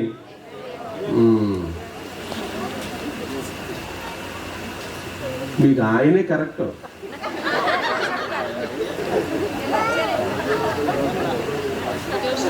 ఆ రెండు తిరిగితేనే కానీ ఏ కష్టాలు చేయదు అన్నాడు. ఎక్కడ మీరున్నాగా వీడియో బాగా రాత్రి కూడా అన్నాడా? ఏ కష్టాలు కోసేతాడు దేవుడు, నిన్ను కొట్టేస్తాడు అన్నాడు ఈ మధ్యన. ఏం మాట్లాడలేకపోతున్నాం. ఏమంటే గట్టిగా మాట్లాడరా అని వాక్యం. ఎక్కడ? పద్మాసు దీపంలో. దీపం విష సర్పాల మధ్యలో ప్రభు దినమందు పరవశ అయ్యాడనంటే ఒక వ్యక్తి ఆత్మవర్షంలోకి వెళ్ళిపోవాలంటే ఎంత ఆరాధన చేయాలి? ఎక్కడ ఆరాధన? అది ప్రభు దినమని, అది దేవుని ఆరాధించే రోజని, అది దేవుడు తిరిగి లేచిన రోజని, పునరుద్ధాన దినమని గుర్తెరిగినటువంటి యోహాను గారు భయంకరమైన పరిస్థితుల్లో కూడా ఎక్కడికి వెళ్ళినా నిర్మోహమాటంగా దేవుని ఆరాధన చేస్తున్నాడు. Praise the Lord. రెండు చేతుల పైకి దేవునికి స్తోత్రం చెప్పడు గట్టిగా. కొంతగడి చెప్తాం హల్లెలూయా. యేసయ్య నామానికి సమస్త మహిమ, ఘనత, ప్రభావాలు కలుగును గాక. ప్రభు దినమందు దేవుని ఆరాధన చేస్తున్నారు. ఈ మాటలు వింటున్నప్పుడు దయచేసి మీకు కొంచెం కష్టం అనిపించినా సరే, ఈ మాటలు వింటున్నప్పుడైనా మనసులో పౌరుషం పుట్టుకొచ్చి చచ్చిపోయేంత వరకు ఏ ఆదివారం ఇప్పుడు కొంతమంది తెలుగు వాళ్ళు ఉంటారు. ఆదివారం గుడికి వచ్చేసి ఆ కాన్కేసి నేను వెళ్ళిపోలేండి. ఏమంటే గుడికి వచ్చానండి, ఆదివారం ఆరాధన కదా గుడి. అందరిలాగా అన్ని చోట్ల దండం పెట్టి వెళ్ళిపోయేది కాదు. పాటల్లో దేవుని సన్నిధిని అనుభవించేది, ఆరాధనలో పరిశుద్ధాత్మ నడిపింపును ఏమని పొందుకునేది. వారం అంతా ఏం జరగబోతుందో సేవకుని ఆత్మచేత నింపి ఆదివారం మాట్లాడించుకునే ప్రాంతం అది. దేవుడు మనతో ముచ్చరించే ప్రాంతం, మనతో మాట్లాడే ప్రాంతం, మనల్ని సంధించే ప్రాంతం దేవుని మందిరం. జాగ్రత్త, మందిరానికి దూరం అయిపోయేవేమో. చిన్న చిన్న కారణాలు బట్టి సేవకి, సంఘానికి దూరం అయిపోయేవేమో. చిన్నపిల్లలు అలిగినట్లుగా సిగ్గు లేకుండా కొంతమంది ఆ నాన్న అనిపిస్తుంది. నేనేం అనలేకపోతున్నాను నేను. ఏమండి? చిన్నపిల్లలు ఉన్నట్లుగా చిన్నపిల్లల్లాగా వయసు 60 సంవత్సరాలు, 70 సంవత్సరాలు, 40 సంవత్సరాలు, 30 సంవత్సరాలు విశ్వాసం లేనేమో, రక్షణ పొందేమో 20, 30, 40 సంవత్సరాలు ఉన్నవాళ్ళు ఉన్నారు. నీ వయసు ఎంతమ్మా, నీ ఆధ్యాత్మిక స్థితులు అంటే నువ్వు పొట్టలేదని అంటారు కొంతమంది. నన్ను ఇప్పుడు అంత పెద్దోళ్ళు ఉన్నారు. వయసు గురించి మాట్లాడట్లేదు, ఆత్మీయ స్థితిలో అన్ని సంవత్సరాలైంది బాప్తిసం తీసుకుని. అలిగి ఎన్నిసార్లు మందిరానికి మానేసావంటే, నేను ఒక్కసారి కూడా అలిగి మందిరానికి మానలేదండి అన్నవాడు చేయి పైకెత్తంలో ఒకసారి దేవుడి మాటలు వింటున్నాడు. సర్వశక్తివంతుని దేవుడి మాటలు వింటున్నాడు. నేను ఒక్కసారి కూడా అలిగి మందిరానికి మానేయలేదు.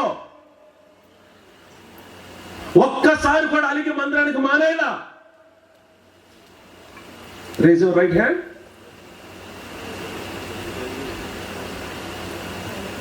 అలిగి మందిరానికి మానేని ఒక ఎత్తు, అలిగి మందిరానికి మానేసిన తర్వాత అయ్యగారు రాకపోతే ఇంకా అది పెద్దోళ్ళు కూడా అన్నమాట.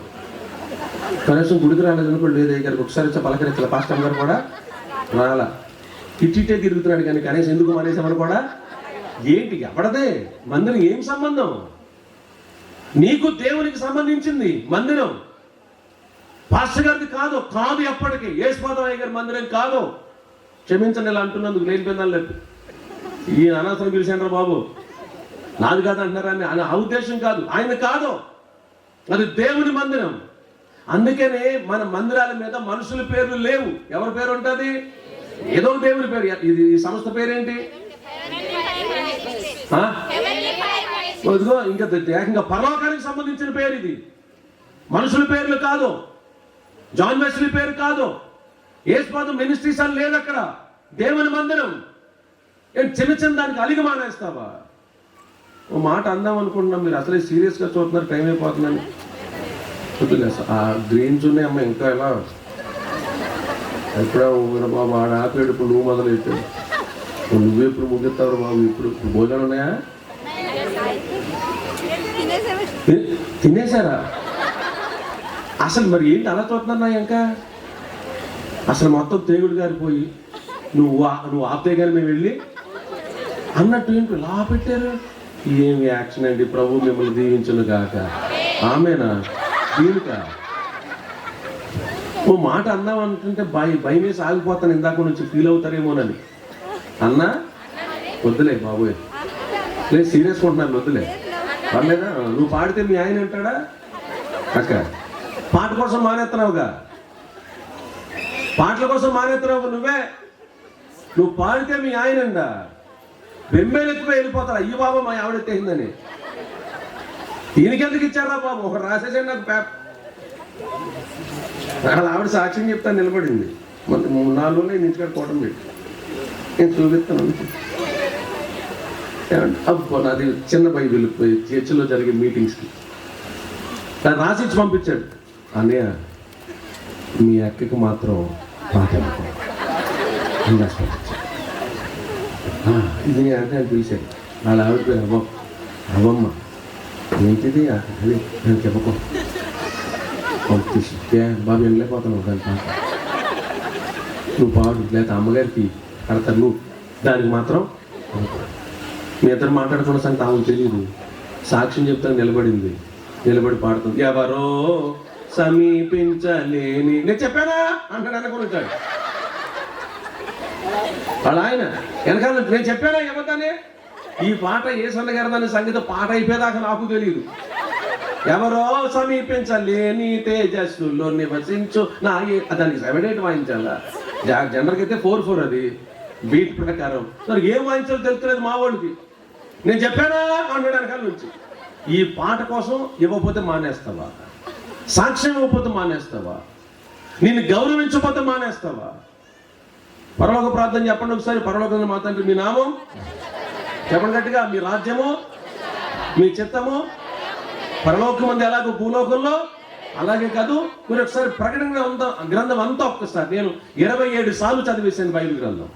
ఇప్పుడు 28వ సారి ప్రారంభించాను నేను. 27 సార్లు అయిపోయింది, ఇప్పుడు 28.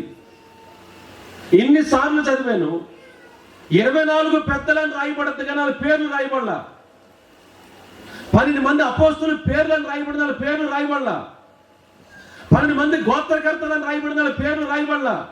అసలు ప్రకటన గ్రంథంలో గొర్రె పిల్ల అని పిలువబడే యేసుక్రీస్తు ప్రభు పేరు తప్ప మరి ఏ పేరు లేదు. అంటే పరలోకంలో ఎవరి పేర్లు వినబడవు. ఎవరి పేరు వినబడతానంటే 2 రెక్కలతో ముఖాన్ని కప్పుకుని, 2 రెక్కలతో కాళ్ళని కప్పుకుని, 2 రెక్కలతో ఎగురుతూ ఏమండి ఆ గాన ప్రతిగానాలతో చెప్పండి, పరిశుద్ధుడు పరిశుద్ధుడు పరిశుద్ధని గాన ప్రతిగానాలతో స్తుతింపబడుతున్న యేసు నామం ఒక్కటే పరలోకంలో మహిమపరచబడతా ఉంది.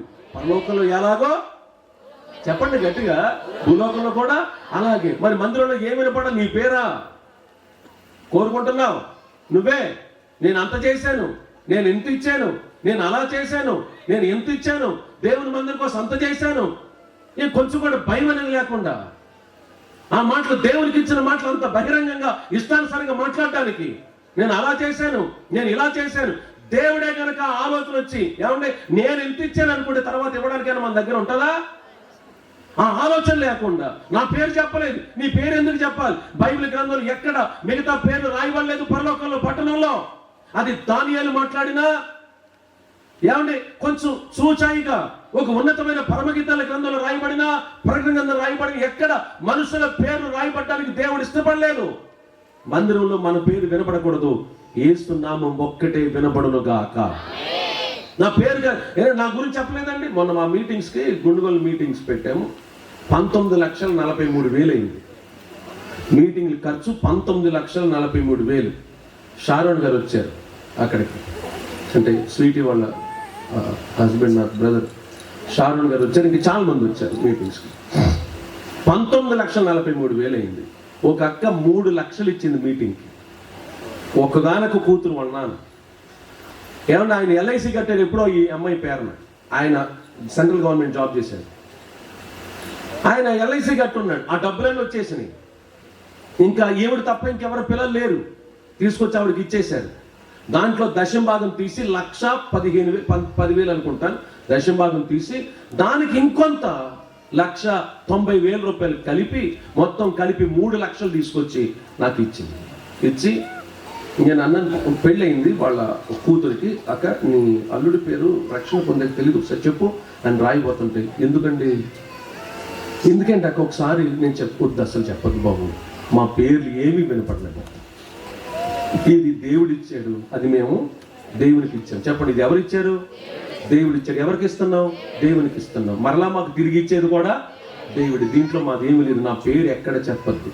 నువ్వే గనక ఈ కోటాలకు 3 లక్షలు ఇస్తే నీ చెయ్యి ఇక్కడ ఇయ్యాలి. ఇప్పుడు నీకు వచ్చి నా పక్కన అడాల, ఏమండి నాకు శాలువ చెప్తే ఖచ్చితంగా నెక్స్ట్ శాలువా నీకు అప్పేయాలి, అన్ని మాటలు నీ గురించి చెప్పాలి. ఉపదేశం జ్ఞాపకం చేస్తున్నా, సువార్త విన్నారు ఆల్రెడీ. ఈ 2 రోజుల పాటు ఉపదేశం వినండి. మనం దేవుని పేరు తప్ప మనం ఇంకెక్కడ ఏ పేరు వినపడకూడదు. దేవుని నామం మహిమపరచబడాలి తప్ప, చెప్పండి, ఇంకెవరి పేరు మహిమపరచబడకూడదు. యెరూషలేము సంబంధులు అలాగా ఉండాలి. ఓ క్రమం కలిగిన వాళ్ళు వీళ్ళు.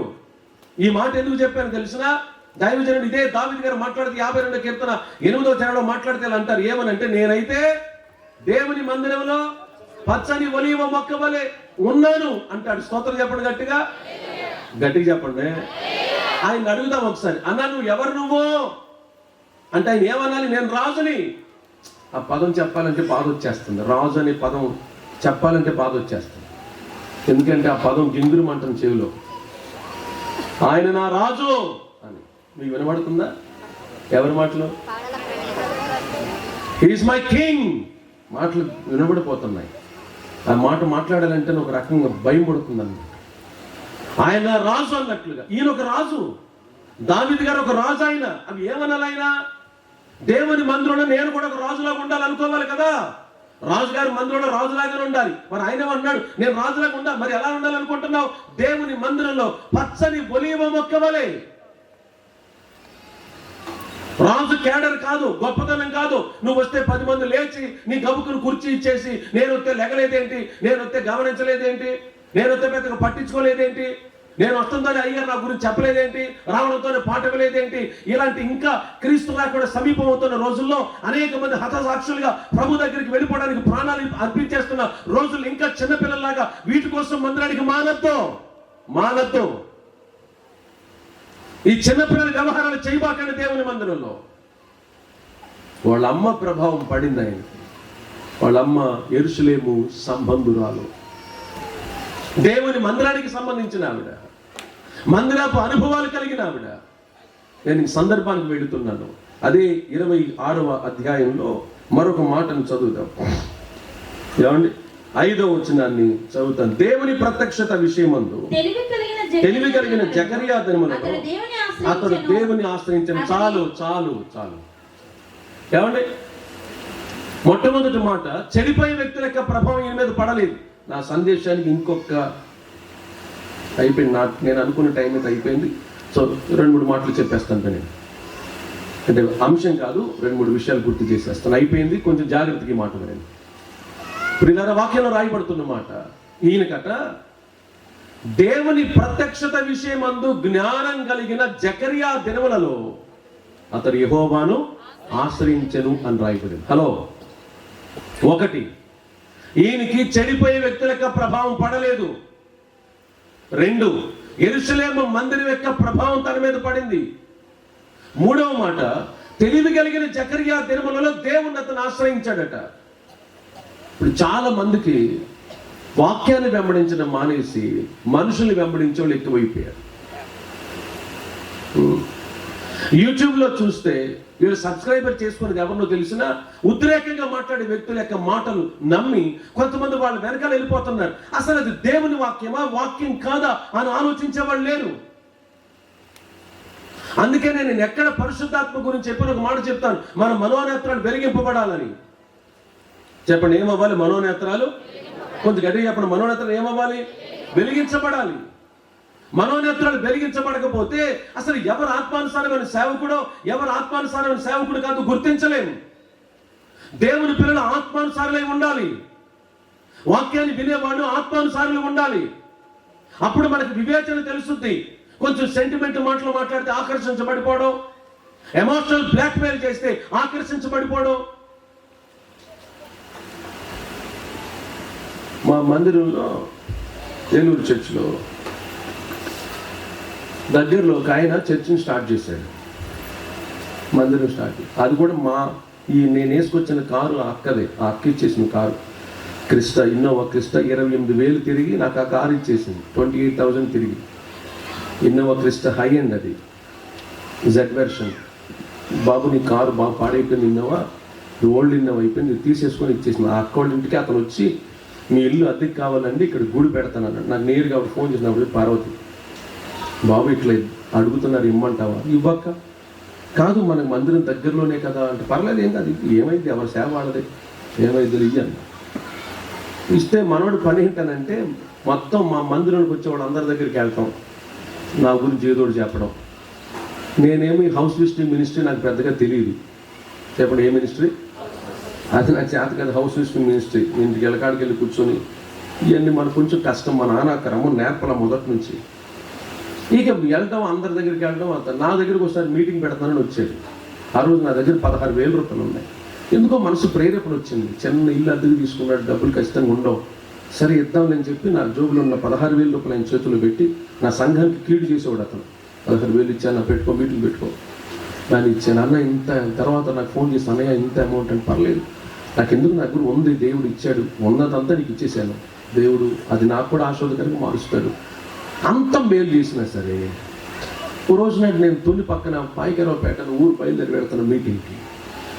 మా చర్చిలోకి అమ్మాయి ఫోన్ చేసింది, నాకంటే కొంచెం చిన్నది ఆ పిల్లలు. ఫోన్ చేస్తాను, ఎక్కడ ఉండాలో చెప్పండి, అర్జెంటుగా వచ్చాను. అర్జెంటు మొత్తం కుదరదు, 4:30 గంటలట ఇప్పుడు బయలుదేరితే అన్న అలా నావిడ ఒంట్లో బాగోలేదు, జ్వరం వచ్చేసిందంటే అసలు లేకట్లేదు. మరి ఇప్పుడు రాను నేను, ఈరోజు రేపు సాయంత్రం కూటమి అయిన తర్వాత నైట్ కూటమి అయితే రేపు పొద్దున్న ఎల్లుండి పొద్దున్న వస్తాను, అప్పుడు రాను. ఆ మాటలు ఆవిడకి చెప్పి నాకు మళ్ళీ ఫోన్ చేయాలి.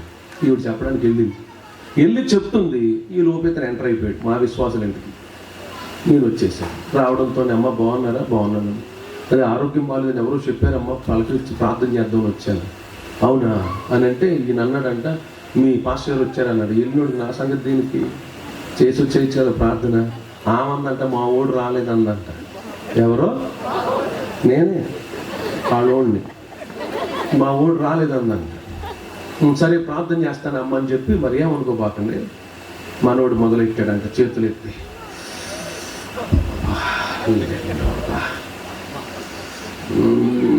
అమ్మా నీ ఇంట్లో గబ్బిలం కనపడుతుందమ్మా అన్నాడు. ఏమో గుండు జారిపోయింది. అయ్యో బాబోయ్, మా ఇంట్లో గబ్బిలం ఏంట్రా బాబు, ఎక్కడుందమ్మా? ఆవిడ అందంటే ఎక్కడుంది అయ్యా అంటే, మొత్తం ఎగురుకుంటా, చెప్పండి తిరిగి, అదే ఇంక ఎగురుతుంటే తిరగటమే కదా, చెప్పండి ఎగురుకుంటా తిరిగేస్తుంది అయ్యా. అయ్యో బాబు ఇంకేముందా, నేను ఆమె ఏడిచేస్తుందంట. ఈయన ఇంకా బెంబేలు ఎత్తిచ్చేస్తున్నాడు. అమ్మా మీ ఇంటికాడ ఉపవాస ప్రార్థన పెట్టాలన్నది. ఏ ప్రార్థన? మీ అబ్బాయికి అసలు నోరు తిరగదు, ఉపవాసం అంటాం రాదు, నాకు తెలుసు అది. ఉపవాస ప్రార్థన పెట్టాలంట అనండి. చెప్పండి, మీరు ఉపవాసం అంటున్నారు, ఉపవాసం అనాలి, నేర్చుకోండి. ఏమంటే ఉపవాస ప్రార్థన పెట్టాలన్నాడు. ఈ ఉపవాస ప్రార్థన పెట్టిన 21 రోజులు నువ్వు ఎక్కడికి వెళ్ళకూడదు అన్నాడు. ఎక్కడికే? ఆదివారం ఆరాధన వస్తుంది, ఆ రోజు వెళ్ళకూడదు, ఇది మానిపించాలని ప్లాన్. ఇవన్నీ చెప్పాడంటే ఈమెం బోరుమని 7% మొత్తం ప్రార్థన అయిపోయినాక ఈయన వెళ్ళిపోయిన వెంటనే ఈవిడ మన విశ్వాసం అంటుందంట, ఆ పెద్దావిడ ఈ పాపతో, ఇన్నిసార్లు బాబు వచ్చాడు కానీ బాబుకి ఇప్పుడు గబ్బిలో అనిపించింది. ఈయన ఒక్కసారి వచ్చాడు, ఈయనకేం కనిపించేసింది? నాకు ఎందుకు అనిపిస్తుంది, మన బాబుకి ఆత్మ, ఎవరికే? నాకే ఆత్మ లేదన్నంటే. ఈ పిల్ల ఫోన్ చేసింది. నేను అప్పుడే ఆ రోజు పగలు కోటం మందిరం పైకి మెట్లు ఎక్కుతున్నాను. పిల్ల ఫోన్ చేసింది. కప్పుకుని ఫోన్ ఎత్తే, నిర్మలా చెప్పు ఏమన్నారంటే, అన్నయ్య నీకు ఆత్మ లేదంట, నువ్వు ఇసుమారో నవరత్నంతో అయిన అంటుంది ఆవిడ. అవి అనలేదు, నేను పుట్టించిన మాటలు అయ్యాన్ని. నీకు గబ్బులు కనిపించదంట కదా, 2 సార్లు వచ్చావు, ఆయన కనిపించింది. ఇక ఆమె గుడికి వచ్చేటట్టు నా పైపేయడం పైన ఊరు నాయన ఈ గబ్బులు ఏంట్రా బాబు, నిజంగా నాకు ఎప్పుడు కనిపించలేదు ఈ దరిద్రం, ఆయన కిట్ట కనిపించింది నాయన. ఇప్పుడు గుడి మానేస్తే నా పరిస్థితులు, ఒక విశ్వాసి గుడి మానేస్తే ఎంత బాధో ఎవరికి తెలుసు? విశ్వాసులకి ఏం తెలుస్తుంది, మానేశ్వరుడికి ఏం తెలుస్తుంది, సేవకుడికి ఎంత బాధో ఒక ఆదివారం రాకపోతే. ఏమండి చాలా బాధ వచ్చేస్తుంది. నేను షిమ్మన్ అని చెప్పి ప్యాడ్స్ ప్లే చేస్తాడు నరసాపురం నుంచి, ఇప్పుడు మంచి సేవకుడు ఆయన, డేవిడ్ అని వాళ్ళ అన్నయ్య తమ్ముడు, జోన వాళ్ళ అన్నయ్య అనమాట. తను మంచి దైవజనుడు. తను నాతో ఉన్నాడు, అన్న మీరు కాసేపు వాక్యం మాట్లాడండి. నేను రాలేని మనసులో బాధ ఉందని ప్రార్థన చేసుకున్నట్టు ఉండిపోయి తర్వాత వెళ్ళి వాక్యం మాట్లాడు.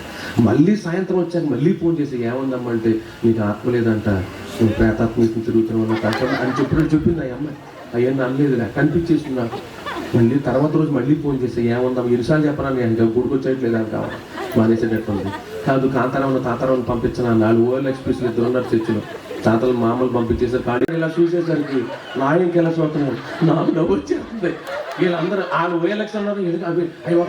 వాళ్ళు ఆయనకి చూస్తారు. ఇంక నేను ఏం చెప్ప ఏ తరగతి కలవా అన్న దెబ్బకాళ్ళు కళ్ళు మూసేసి ఏ తరగతి అయ్యి బాబే బాబుకి ఏదో వచ్చేసింది అనుకున్నారు వాళ్ళు. ఈ సినారియో కనీసం 1/4 గంట జరిగింది. ఆవిడేమో కింద 7 బాబాయ్ డైనోసార్ పంపించే బాబా ఏ సినిమా డైనోసార్ పంపించే బాబా అంట. నా ఇంకెక్కువసేపు చెప్తే బాగోదని నేను అన్నాను. అమ్మ సావిత్రమ్మ గారు అన్నా ఏంటని ప్రార్థన ఏది ఆఫీసా సావిత్రమ్మ అని ఆఫీస్ నాడు ఆఫీసు అందరూ ఆఫీసు ఇలా ఫోన్ బుక్స్ ఆగిపోయినట్టు ఆగిపోయారు. అందరూ నేను ఆగిపోయాను. ఏంటన్నాయి ఏంటి నీకు జ్వరం వస్తే గబ్బిలో వచ్చాను. గబ్బిలో ఎప్పుడు కనపడుద్ది అసలు? ఎక్కువ శాతం ఎప్పుడు కనపడుతుందండి? రాస్తుంది. వీడు చీకటి సంబంధా పగల సంబంధా? ఈయన వచ్చిన ఆయన చీకటి సంబంధేగా. చీకటోడికి చీకటే కనిపిస్తుంది, గబ్బిలో తప్ప ఇంకేమైనా కనిపిస్తాయా? ఇన్నిసార్లు ప్రార్థన చేయడానికి వచ్చా, నీకు ఆత్మ నడిపి ఎప్పుడు అనిపించలేదా? ఎవరు వచ్చి దొంగ మాటలు చెప్తే వివేచన అనేది లేకుండా, ఎవరి జ్ఞానం అనేది లేకుండా, వాళ్ళని బట్టి మాకు ఏదో తెలిసిపోయింది అన్నట్లుగా వాళ్ళు 4 భాషలు మాట్లాడితే 4 ఏదన్నా మాట్లాడితే వెంటనే కనెక్ట్ అయిపోయేవాళ్ళు. రాయబడిన మాట ఏంటి? దేవుని ప్రత్యక్షత విషయమందు. ప్రత్యక్షత అంటే ఏదైనా ప్రత్యక్షం అవడం కాదు. బిబ్లికల్ వేలో రెవల్యూషన్ అని ఉంటుంది. అంటే దైవ ప్రకటన అని అర్థం. నువ్వు వెంబడించే వ్యక్తికి దైవ ప్రకటన ఉండాలి. దేవుని వాక్యం చేత నింపబడిన వ్యక్తి అయి ఉండాలి. నువ్వు ఎవరినైతే వెంబడిస్తున్నావో వాక్యానుసారం వ్యక్తి అయి ఉండాలి. అతను వాక్య విషయంలో విపరీతమైనటువంటి ఆత్మ సంబంధమైన జ్ఞానం కలిగిన వ్యక్తి అయి ఉండాలి. ఇలా దొంగ మాటలు చెప్పుకుంటూ, సోది మాటలు చెప్పుకుంటూ, సంఘాన్ని ఎమోషనల్ బ్లాక్మెయిల్ చేస్తూ, నమ్మొచ్చా మాటలు? చెప్పండి, నమ్మచ్చా? అట్లాడరేంటండి. నేను అలాగ బయలుదేరిన తర్వాత ధ్యానం చేసుకుంటూ వాళ్ళు నిజమవుతామా అలా ధ్యానం చేసుకుంటూ వస్తుంటే ప్రభు మీకు మాట చెప్పమన్నాడు. ఇక్కడ కొంతమంది విపరీతమైన తలనొప్పుల చేత వచ్చారు. వాళ్ళ కోసం ప్రార్థన చేస్తా. అలాంటి వాళ్ళు చేతుల పైకి ఎత్తండి ఒకసారి. మరి కొంతమంది విపరీతమైన మోకాళ్ళ నొప్పుల చేత వచ్చారు. వాళ్ళ కోసం ప్రార్థన చేస్తాను. చేతుల పైకి ఎత్తనట్టు వాళ్ళు. కొంతమంది విపరీతమైన నడు నొప్పుల చేత వచ్చారు. వాళ్ళ కోసం ప్రార్థన చేస్తాను. చేతుల పైకి ఎత్తండి. ఇప్పుడు ఈ మాటలు చెప్పడానికి ప్రవచనం అవసరమా? నేను చెప్పలేనా? ఇప్పుడే కదా చెప్పి అట్లాంటి నమ్మొద్దని. ఎట్టెత్తారు చేతులు మీరు? ఇప్పుడే కదా, క్షణం అవలా, క్షణం ఒక ఆమె అంటుందండి. ఎక్కడుందో చెప్పలే. మళ్ళీ వెళ్ళేటప్పుడు ఆమె ఏడిపిస్తారు. అంటే ఏడుపొచ్చారు నీకు దేవుడు చూపించాడు అంటే బాబోయ్. ఇప్పుడే కదా చెప్పా. అట్లాంటి నమ్మబాకండి. ఇప్పుడు 30 దాటితే మోకాళ్ళ నొప్పులు, 40 దాటితే నడుము నొప్పులు, పెళ్ళైతే తలనొప్పి. దీనికి పెద్దగా ప్రవర్తన అవసరం లేదు కదండి.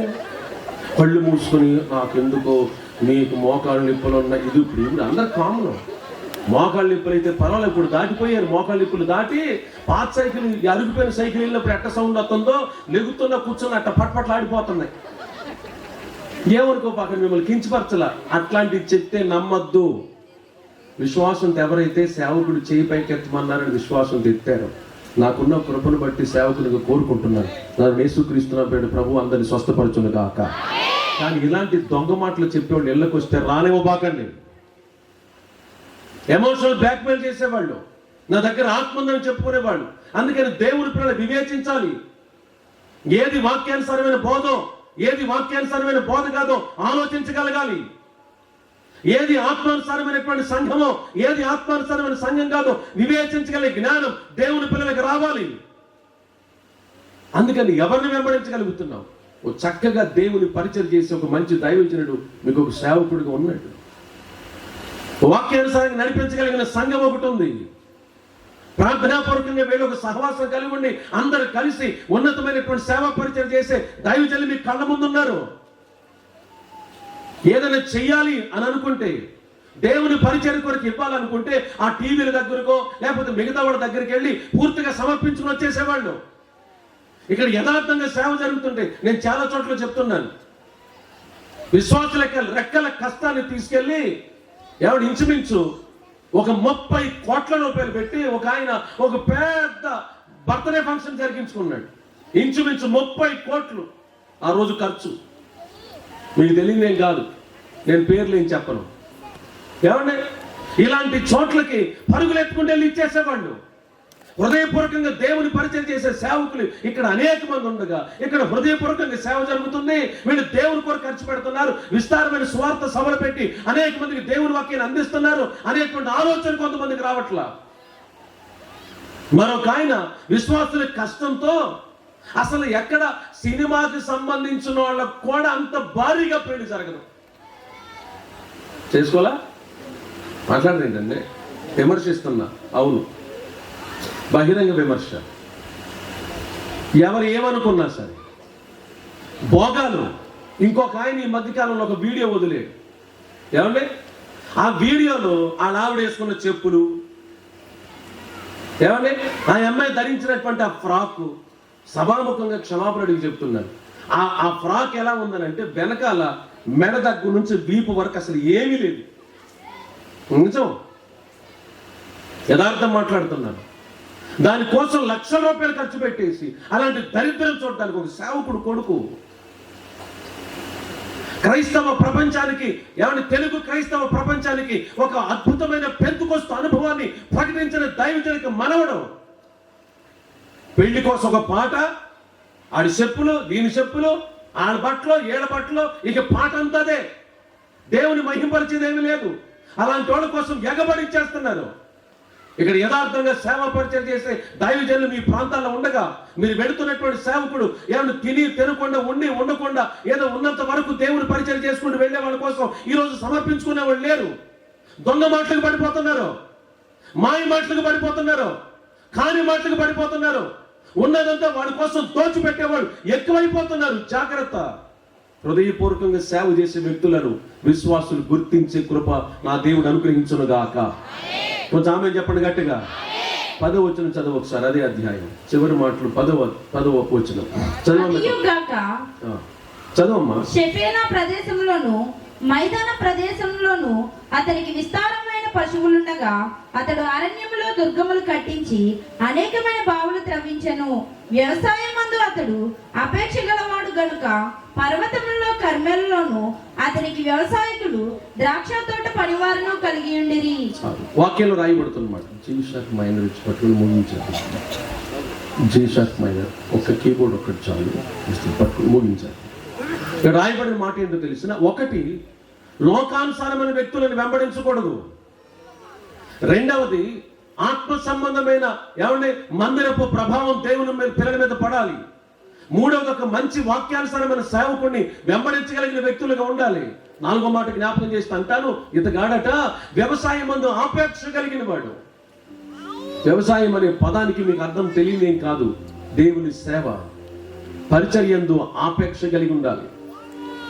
దేవుని పరిచర్య మీద ఆపేక్ష కలిగి ఉండాలి. ఓ సందర్భాన్ని గుర్తు చేస్తాను నేను. ఏమండి, వాక్యంలో రాయబడుతున్నమాట మీరు తీయడం అసలు లేదు, వినండి. ఆదికాండం 18వ అధ్యాయం 1వ వచనం తీయద్దు. 19వ అధ్యాయం 1వ వచనం రాయబడుతూ అబ్రహాం అట గుడారపు ద్వారం దగ్గర కూర్చున్నాడు అని రాయబడింది ఎండవేళ. 19వ అధ్యాయం 1వ వచనం రాయబడిన మాట ఏంటో తెలిసిన, లోత్ అనే వ్యక్తి వెళ్ళిపోయి ఏమంటే ఆ గవిని దగ్గర కూర్చున్నాడు అని రాయబడింది. ఒక ఆయనకి దేవుని మందిరం అంటే ఇష్టం, సేవా పరిచర్య అంటే ఇష్టం.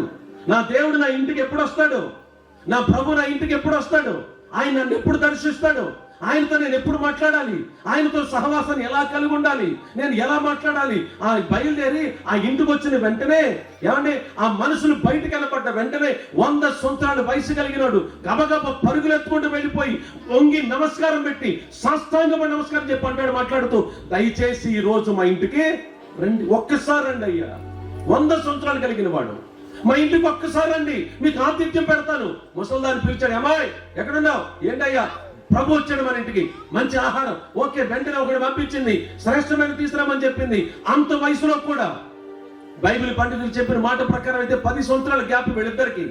షేరాయి ఇంచుమించు 90 సంవత్సరాల వయసు కలుగుండి, ఏ అద్భుతం జరగకపోయినా, ఏ ఆశ్చర్యకారం జరగకపోయినా, అమ్మో ప్రభు వచ్చాడు మా ఇంటికి అని చెప్పి మంచి ఆహారాన్ని సిద్ధం చేసేసారు. వీళ్ళిద్దరు సేవ మీద ఎంత ఆసక్తి కలిగిన వాళ్ళు. ఉందా నీకు సేవ మీద ఆసక్తి? ప్రార్థన మీద ఆసక్తి ఉంటుందా? శుక్రవారం శనివారం జరిగే ప్రార్థన మీద ఆసక్తిగా పరిగెత్తుకు వస్తున్నావా? ఆదివారం మాత్రం బయలుదేరి వచ్చేస్తారు కొంతమంది. మరి శుక్రవారం శనివారము మీ మందిరంలో జరిగేటువంటి శ్రేష్టమైన ఉపవాస ప్రార్థనలో కనబడే వాళ్ళు లేరు. కారణం ఏంటంటే వ్యవసాయం మీద ఆపేక్ష తగ్గిపోయింది, సేవా పరిచయం మీద ఆపేక్ష తగ్గిపోయింది, మందిరం మీద ఆపేక్ష తగ్గిపోయింది, దేవుని మందిరానికి వెళ్ళాలనే ఆ కోరిక తగ్గిపోయింది. ఉజ్జయ మాత్రం, అబ్రహాం మాత్రం దేవుడు అంటే అంత ఇష్టము. లోతు కుటుంబం సర్వనాశనం అయిపోవడానికి కారణం ఒక కారణం, ఈయన గవిని దగ్గర కూర్చున్నాడు. మందిరానికి సంబంధం లేదు, వ్యవసాయం అంటే ఆపేక్ష లేదు, పరిచర్య అంటే ప్రేరణ లేదు, దేవుని పరిచర్య కొరకు వెంపర్లాడుకునే మనస్తత్వం లేదు. శాపం, కుటుంబం నాశనం అయిపోయిందని చెప్పాలి. నాశనం అయిపోయింది పూర్తిగా. భార్య ఉప్పు స్తంభం అయిపోయింది. ఇద్దరు ఆడపిల్లల పరిస్థితి అధోగతి పాలైపోయింది. విపరీతమైనటువంటి పశువులు కాపులు ఏమైపోయారో తెలియదు, అగ్ని గంధకాలతో కాల్చబడ్డారు, ఒక్కడే మిగిలిపోయాడు. దానికి గల కారణం దేవుని పరిచర్య మీద, దేవుని మీద ఆసక్తి లేని వ్యక్తిగా అయిపోయాడు. అక్క ఏమనుకోపాక నీళ్ళు అన్నానని, మందిరం ఏదో జరుగుతుందని నేను ఏదో అన్నారని, పరిచర్య గురించి నేను ఏదో మాట్లాడారని వాళ్ళు వీళ్ళు మాటలు మనసులో పెట్టుకుని శ్రేష్టమైన దేవుని పరిచర్యకు దూరం అయిపోయి, ప్రార్థనకు దూరం అయిపోయి, ఏమన్నా అందరితో పాటు కలిసి చేతులు పట్టుకుని ప్రార్థన చేసే అభిషేకానికి దూరం అయిపోయాయి. ఎక్కడికైనా సభ జరిగితే అందరూ కలిసి ఆటోలు వేసుకుని బయలుదేరే ఆ క్రమానికి దూరం అయిపోయి ఇప్పుడు పూర్తిగా దిగజారిపోయే అనుభవంలోకి వెళ్ళిపోయాడు. వాక్యంలో రాయబడిన మాట ఏమంటే, యెరూషలేము నుంచి ఒక అతను ఎరుకోకి దిగి వెళ్ళొచ్చు శత్రువుల చేత పట్టబడి, వస్త్రాలు దొంగిలించబడి, విపరీతంగా కొట్టబడి, చావు బతుకుల మధ్యలో యెరూషలేము నుంచి దిగెళ్ళిపోతున్నాడు, సేవలోంచి దిగెళ్ళిపోతున్నాడు, పరిచర్యలోంచి దిగెళ్ళిపోతున్నాడు, మందిర అనుభవాలోంచి దిగెళ్ళిపోతున్నాడు.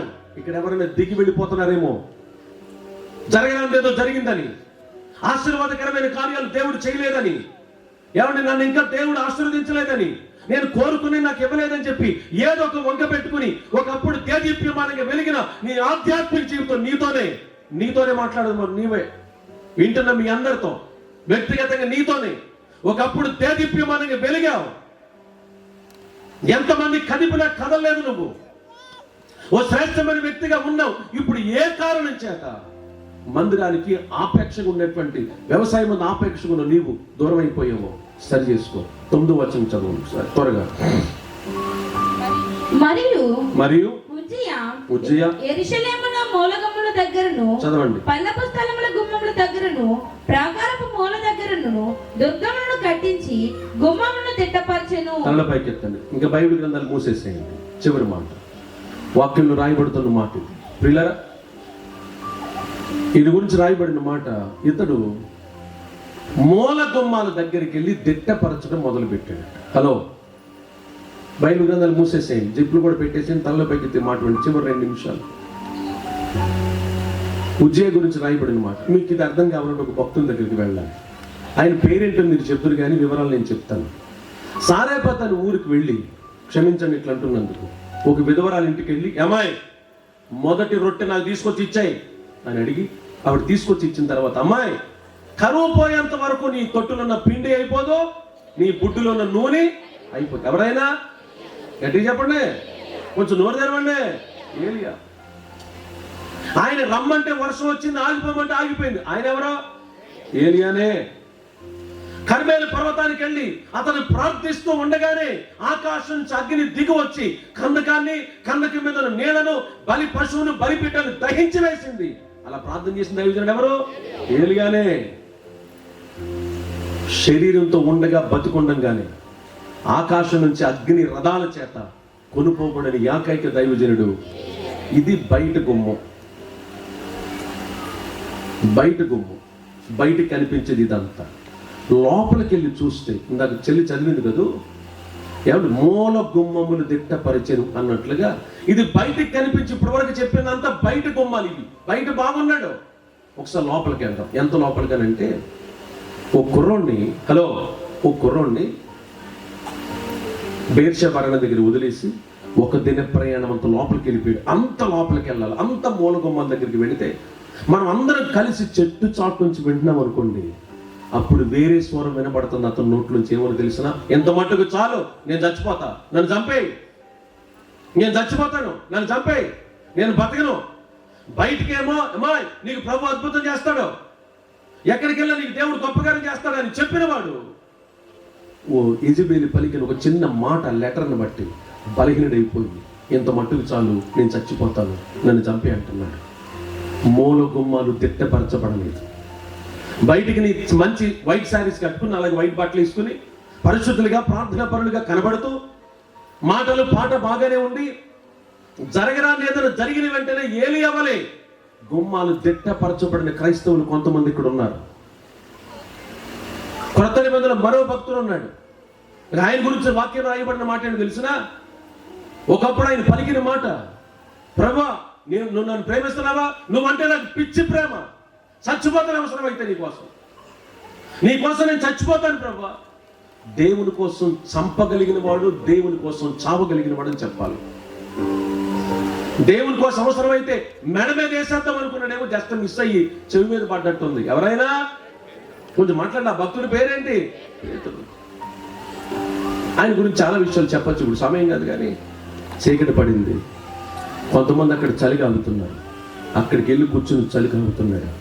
ఓ చెల్లి పిలిచి అంటది, అన్నా నువ్వు పేతురు గారు కదా, అదే నువ్వు యేసు ప్రభుతో తిరిగావు. ఏమన్నాడు తెలుసా? అసలు యేసు ప్రభు ఎవరో నాకు. బయటకు బాగానే ఉంటాడు, వెలుగులో ఉన్నప్పుడు బాగానే ఉంటాడు, బయట కనిపించడానికి అందరికి భక్తుడిగానే కనిపిస్తాడు. లోపలికి వచ్చి చూస్తే చీకటి పడిన సమయానికి వస్తే అసలు యేసు ప్రభు ఎవరో నాకు తెలియదు. మూల గుమ్మాలు దిట్టపరచబడలేదు. నువ్వే ఈ పాట బాగానే ఉంది, పైకి నీ ఆధ్యాత్మిక స్థితి బాగానే ఉంది, ఒకసారి లోపల అంతరంగంలోకి వెళ్ళి చూస్తే నువ్వు దేవుడితో సమాధానం కలిగి ఉన్నావని ధైర్యంగా చెప్పగలవా? ఏమండి, దేవునితో ఒక మంచి సహవాసాన్ని కలిగి ఉన్న నువ్వే నీతోనే మాట్లాడుతున్నమాట. నా ఈ ఉపవాస దినాలు గల కారణం కూడా అదే. నవంబర్ అంతా ఫాస్టింగ్ ఉన్నాను, డిసెంబర్ అందరు మంచి క్రిస్మస్ కార్యక్రమం ఏర్పాటు చేసుకున్నారు, క్రిస్మస్లో ఫాస్టింగ్ ఉన్నాను, జనవరిలో ఫాస్టింగ్ ఉన్నాను, ఫిబ్రవరిలో ఫాస్టింగ్ ఉన్నాను, మార్చిలో ఫాస్టింగ్ ఉన్నాను. ఇవన్నీ దేవుడు పెట్టినాడు. ఈ మాటలు ఒక్క మాట తేడా చెప్పిన సర్వశక్తిమంతుని దేవునికి లెక్క చెప్పాలి. పరిశుద్ధులైన వారు హతసాక్షులుగా కొనుపోబడతా ఉంది. నువ్వే నీ విశ్వాసం ఇంకా స్థిరపరచబడలేదా? నువ్వు భక్తులు ఇంకా దిట్టపరచబడలేదా?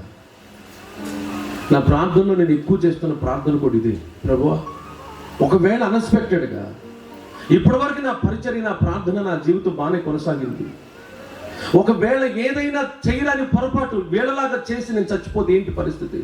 బిలామాలాగా చచ్చిపోయాడు కదా, యూదా ఇస్కరియోతు అంత అద్భుతమైన పరిచర్య చేసిన వాడు అలాగే చచ్చిపోయాడు కదా, ఏలియా శిష్యుడు, ఎలీషా శిష్యుడు అయినటువంటి గెహజీ కూడా అలాగే చావాల్సి వచ్చింది కదా. ఇంత మంచి సేవా పరిచర్య చేసి రాబోయే దినాల్లో ఏదైనా తెలియని భ్రష్టత్వం వచ్చేస్తుందేమో. దైవజనుడు పౌలు గారు అన్నట్లుగా అందరికి బోధించి నేను భ్రష్టునైపోతానేమోనని చెప్పండి. ఆ శరీరాన్ని నేను నల్లగొట్టుకుంటున్నాను. నేను ఈ మధ్యన యథార్థంగా దేవుని తన మాట, ఇది ఒక సవాల్తో కూడిన మాట, ప్రభువా రేపు నేను ఏదన్నా పాపం చేస్తానని మీకు తెలుసుగా ముందే సమస్తాన్ని ఎరిగిన వాడు కాదు, నన్ను ఈ రోజే చంపేసి నన్ను ఈ రోజే తీసుకెళ్ళిపో. నేను చేయగలిగిన సేవ చేశాను, 21 సంవత్సరాలు నా సేవా పరిచర్య, 269 పాటలు రాశాను, 11 దేశాలు వెళ్ళి దేవుని సువార్తను ప్రకటించాను. ఇట్లాంటి అనేక మంది యవనస్తులను దేవుని రాజ్యం కొరకు సిద్ధపరిచి ఏమైనా మంచి స్వార్థులుగా తయారు చేయడానికి ఏం చేయాలో వాటిని అన్నింటినీ ఒక ప్రణాళికబద్ధంగా వెళ్ళి అనేక మంది సేవకులు లేపింది. సరిపోద్ది. వీడు ఒక అవిధేయుడిగా చచ్చిపోయాడు, వీడు ఒక పాపిగా చచ్చిపోయాడు, వీడు ఒక అపరిశుద్ధుడిగా చనిపోయాడు అనే పేరు కంటే ముందుగానే పరిశుద్ధుడిగా చచ్చిపోవడం అంత గ్రేట్నెస్ మరొకటి లేదు. సాక్ష్యాన్ని కోల్పోయే వ్యక్తిగా నన్ను ఉంచొద్దు నాయన. నా మూల గుమ్మాలని దిట్టపరుచుకోవాలి. ఎవరికి కనపడ రహస్యంగా నా హృదయంలో ఏదైనా సరే నీ వాక్యానికి విరోధమైన కార్యాలు ఉంటే వాటిని అన్నింటి సరి చేసుకునే కృపను దయచేయమంటం కోసమే ఈ మధ్యకాలంలో ఉపవాస ప్రార్థన. నీకు ఆ భారం ఇప్పుడు వస్తుంది, నీకు ఆ భారం ఎప్పుడు వస్తుంది? లోపల సిగ్గు లేకుండా సినిమాలకి సీరియల్కి ఇంకా తిరుగుతున్నావు కదా, నీకు ఎప్పుడు వస్తుంది ఈ భారం? ఇంకా వ్యభిచారం మీద, జాగ్రత్త మీద ఆ భ్రమ పోకుండా వాటి మీద తిరుగుతున్నావు, నీకు ఎప్పుడు వస్తుంది జ్ఞానం? చస్తే ఎక్కడికి వెళ్తావు? సేవకుడా వాడా వీడని తేడా లేదు. ఎవడు పాపం చేస్తానో పోయేది నరకమే. ఎవడైనా సరే ఏం కాదా? రాయితీలు ఏమైనా ఉన్నాయా? యూదా ఇస్కరియోతు సేవ కంటే ఎక్కువ సేవనా? ఎవరిని దేవుని చేత ఏకంగా సర్వశక్తిమంతుడు దేవుని చేత చేయబడిన ఆదాము కంటే మనం గ్రేట్నెస్ గొప్పవాడుమా? గెహజీ కంటే గొప్పవాడుమా? బిలాము కంటే గొప్పవాడుమా? సంసోను కంటే గొప్పవాడుమా? దావీదు గారి కంటే గొప్పవాడుమా? వీళ్ళందరి జీవితాల్లో దేవుని వాక్యాన్ని విరోధంగా చేసిన పాపాన్ని బట్టి శాపాన్ని అనుభవించి తీరలేదా? మరి నీ కుటుంబాలు ఏలుబడి చేయబోతారు, శాపానికి ఏం సాక్ష్యం చెప్తావు? అందుకే నీ కుటుంబాలు వర్ధిల్లట్లేదు. ఉజ్జయ జీవితం వర్ధనగల కారణం ఏంటంటే పైకి అందరికీ బాగా కనిపించడానికి ఒకవేళ భక్తుడిగా కనిపించి మూల గుమ్మాలు సరిగ్గా లేవేమోనని చెప్పి ఒక్కొక్క మూల గుమ్మం దగ్గరికి వెళ్ళి సరి చేసుకోవడం మొదలు పెట్టాడు. ఈ రాత్రి ఈ మాటలు వింటుండగా పైకి బాగానే కనిపిస్తుంది. నువ్వు సేవకుడమైనా, విశ్వాసమైనా, సేవకుల పిల్లలైనా, రాబోయే కాలంలో సేవ చేసే వ్యక్తులైనా, పాటలు పాడే వాళ్ళైనా, వాక్యానికి సంబంధించిన వ్యక్తులైనా, కొద్ది కాలమై బాప్తిసం పొందున్నా సరే, ఒకవేళ లోపల నువ్వు ఎక్కడ ఇంకా దిట్టపరచబడలేదో నా ప్రభు పిలుస్తున్నాడు, రా. ఈరోజు దిట్టపరచబడే రోజు, లోపల ఉన్న ప్రతి అవిధేయతను సరి చేసుకునే రోజు. ఈ రాత్రి కనుక మరణం అయితే, ఈ రాత్రి ఒకవేళ ఈ మాట నాకు అనిపిస్తుందంటే జాగ్రత్త. సేవకునికి ఈ మాట పలకూడదు. ఒకవేళ అయితే ఈ పాపంతో చేస్తే నువ్వు వెళ్ళిపోయేది నరకం కదా. నువ్వు బాప్తిసం తీసుకున్నా, బాప్తిసం ఏముంది, 5 నిమిషాలు అయిపోతాయి. సేవకు నువ్వు చేసిన ప్రమాణాన్ని బట్టి 5 నిమిషాలు ముంచి లేపేస్తారు. రక్షణ కాపాడుకోకపోతే, పరిశుద్ధతను కాపాడుకోకపోతే నువ్వు వెళ్ళేది నరకమే కదా. ఈ రాత్రి నేను సరి చేసుకుని నన్ను సరిచేయి ప్రభువా, నేను స్థిరపరచండి, నన్ను దిట్టపరచండి ప్రార్థన చేద్దాం. Will you stand and shall we pray. అందరు లేచి చిన్న ప్రార్థనే. ఇప్పుడు ఇంతవరకు ఓపిక విన్నారు. ఒక్క మాట ప్రార్థన చేసుకుని వెళ్ళిపోదాం. హల్లెలూయా. ఎన్ని బాధలున్నను, ఇబ్బందులెదురైనాను, ఎంత కష్టం వచ్చినా నిష్ఠూరమైనను. కళ్ళు మూసుకున్నాను. నీ మాట చాలయ్యా, నీ చూపు చాలయ్యా, నీ తోడు చాలయ్యా, నీ నీడ చాలయ్యా. నీ మాట కలువి ఇప్పటికైతే భయపడుతున్నారు ఉన్నారు కదా, కలువిని ప్రార్థన చేయండి.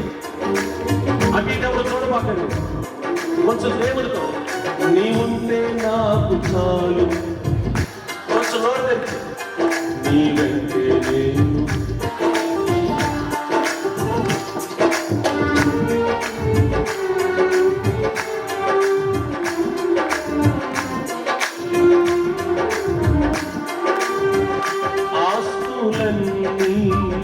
పోయినా అనాథగా మిగిలినా,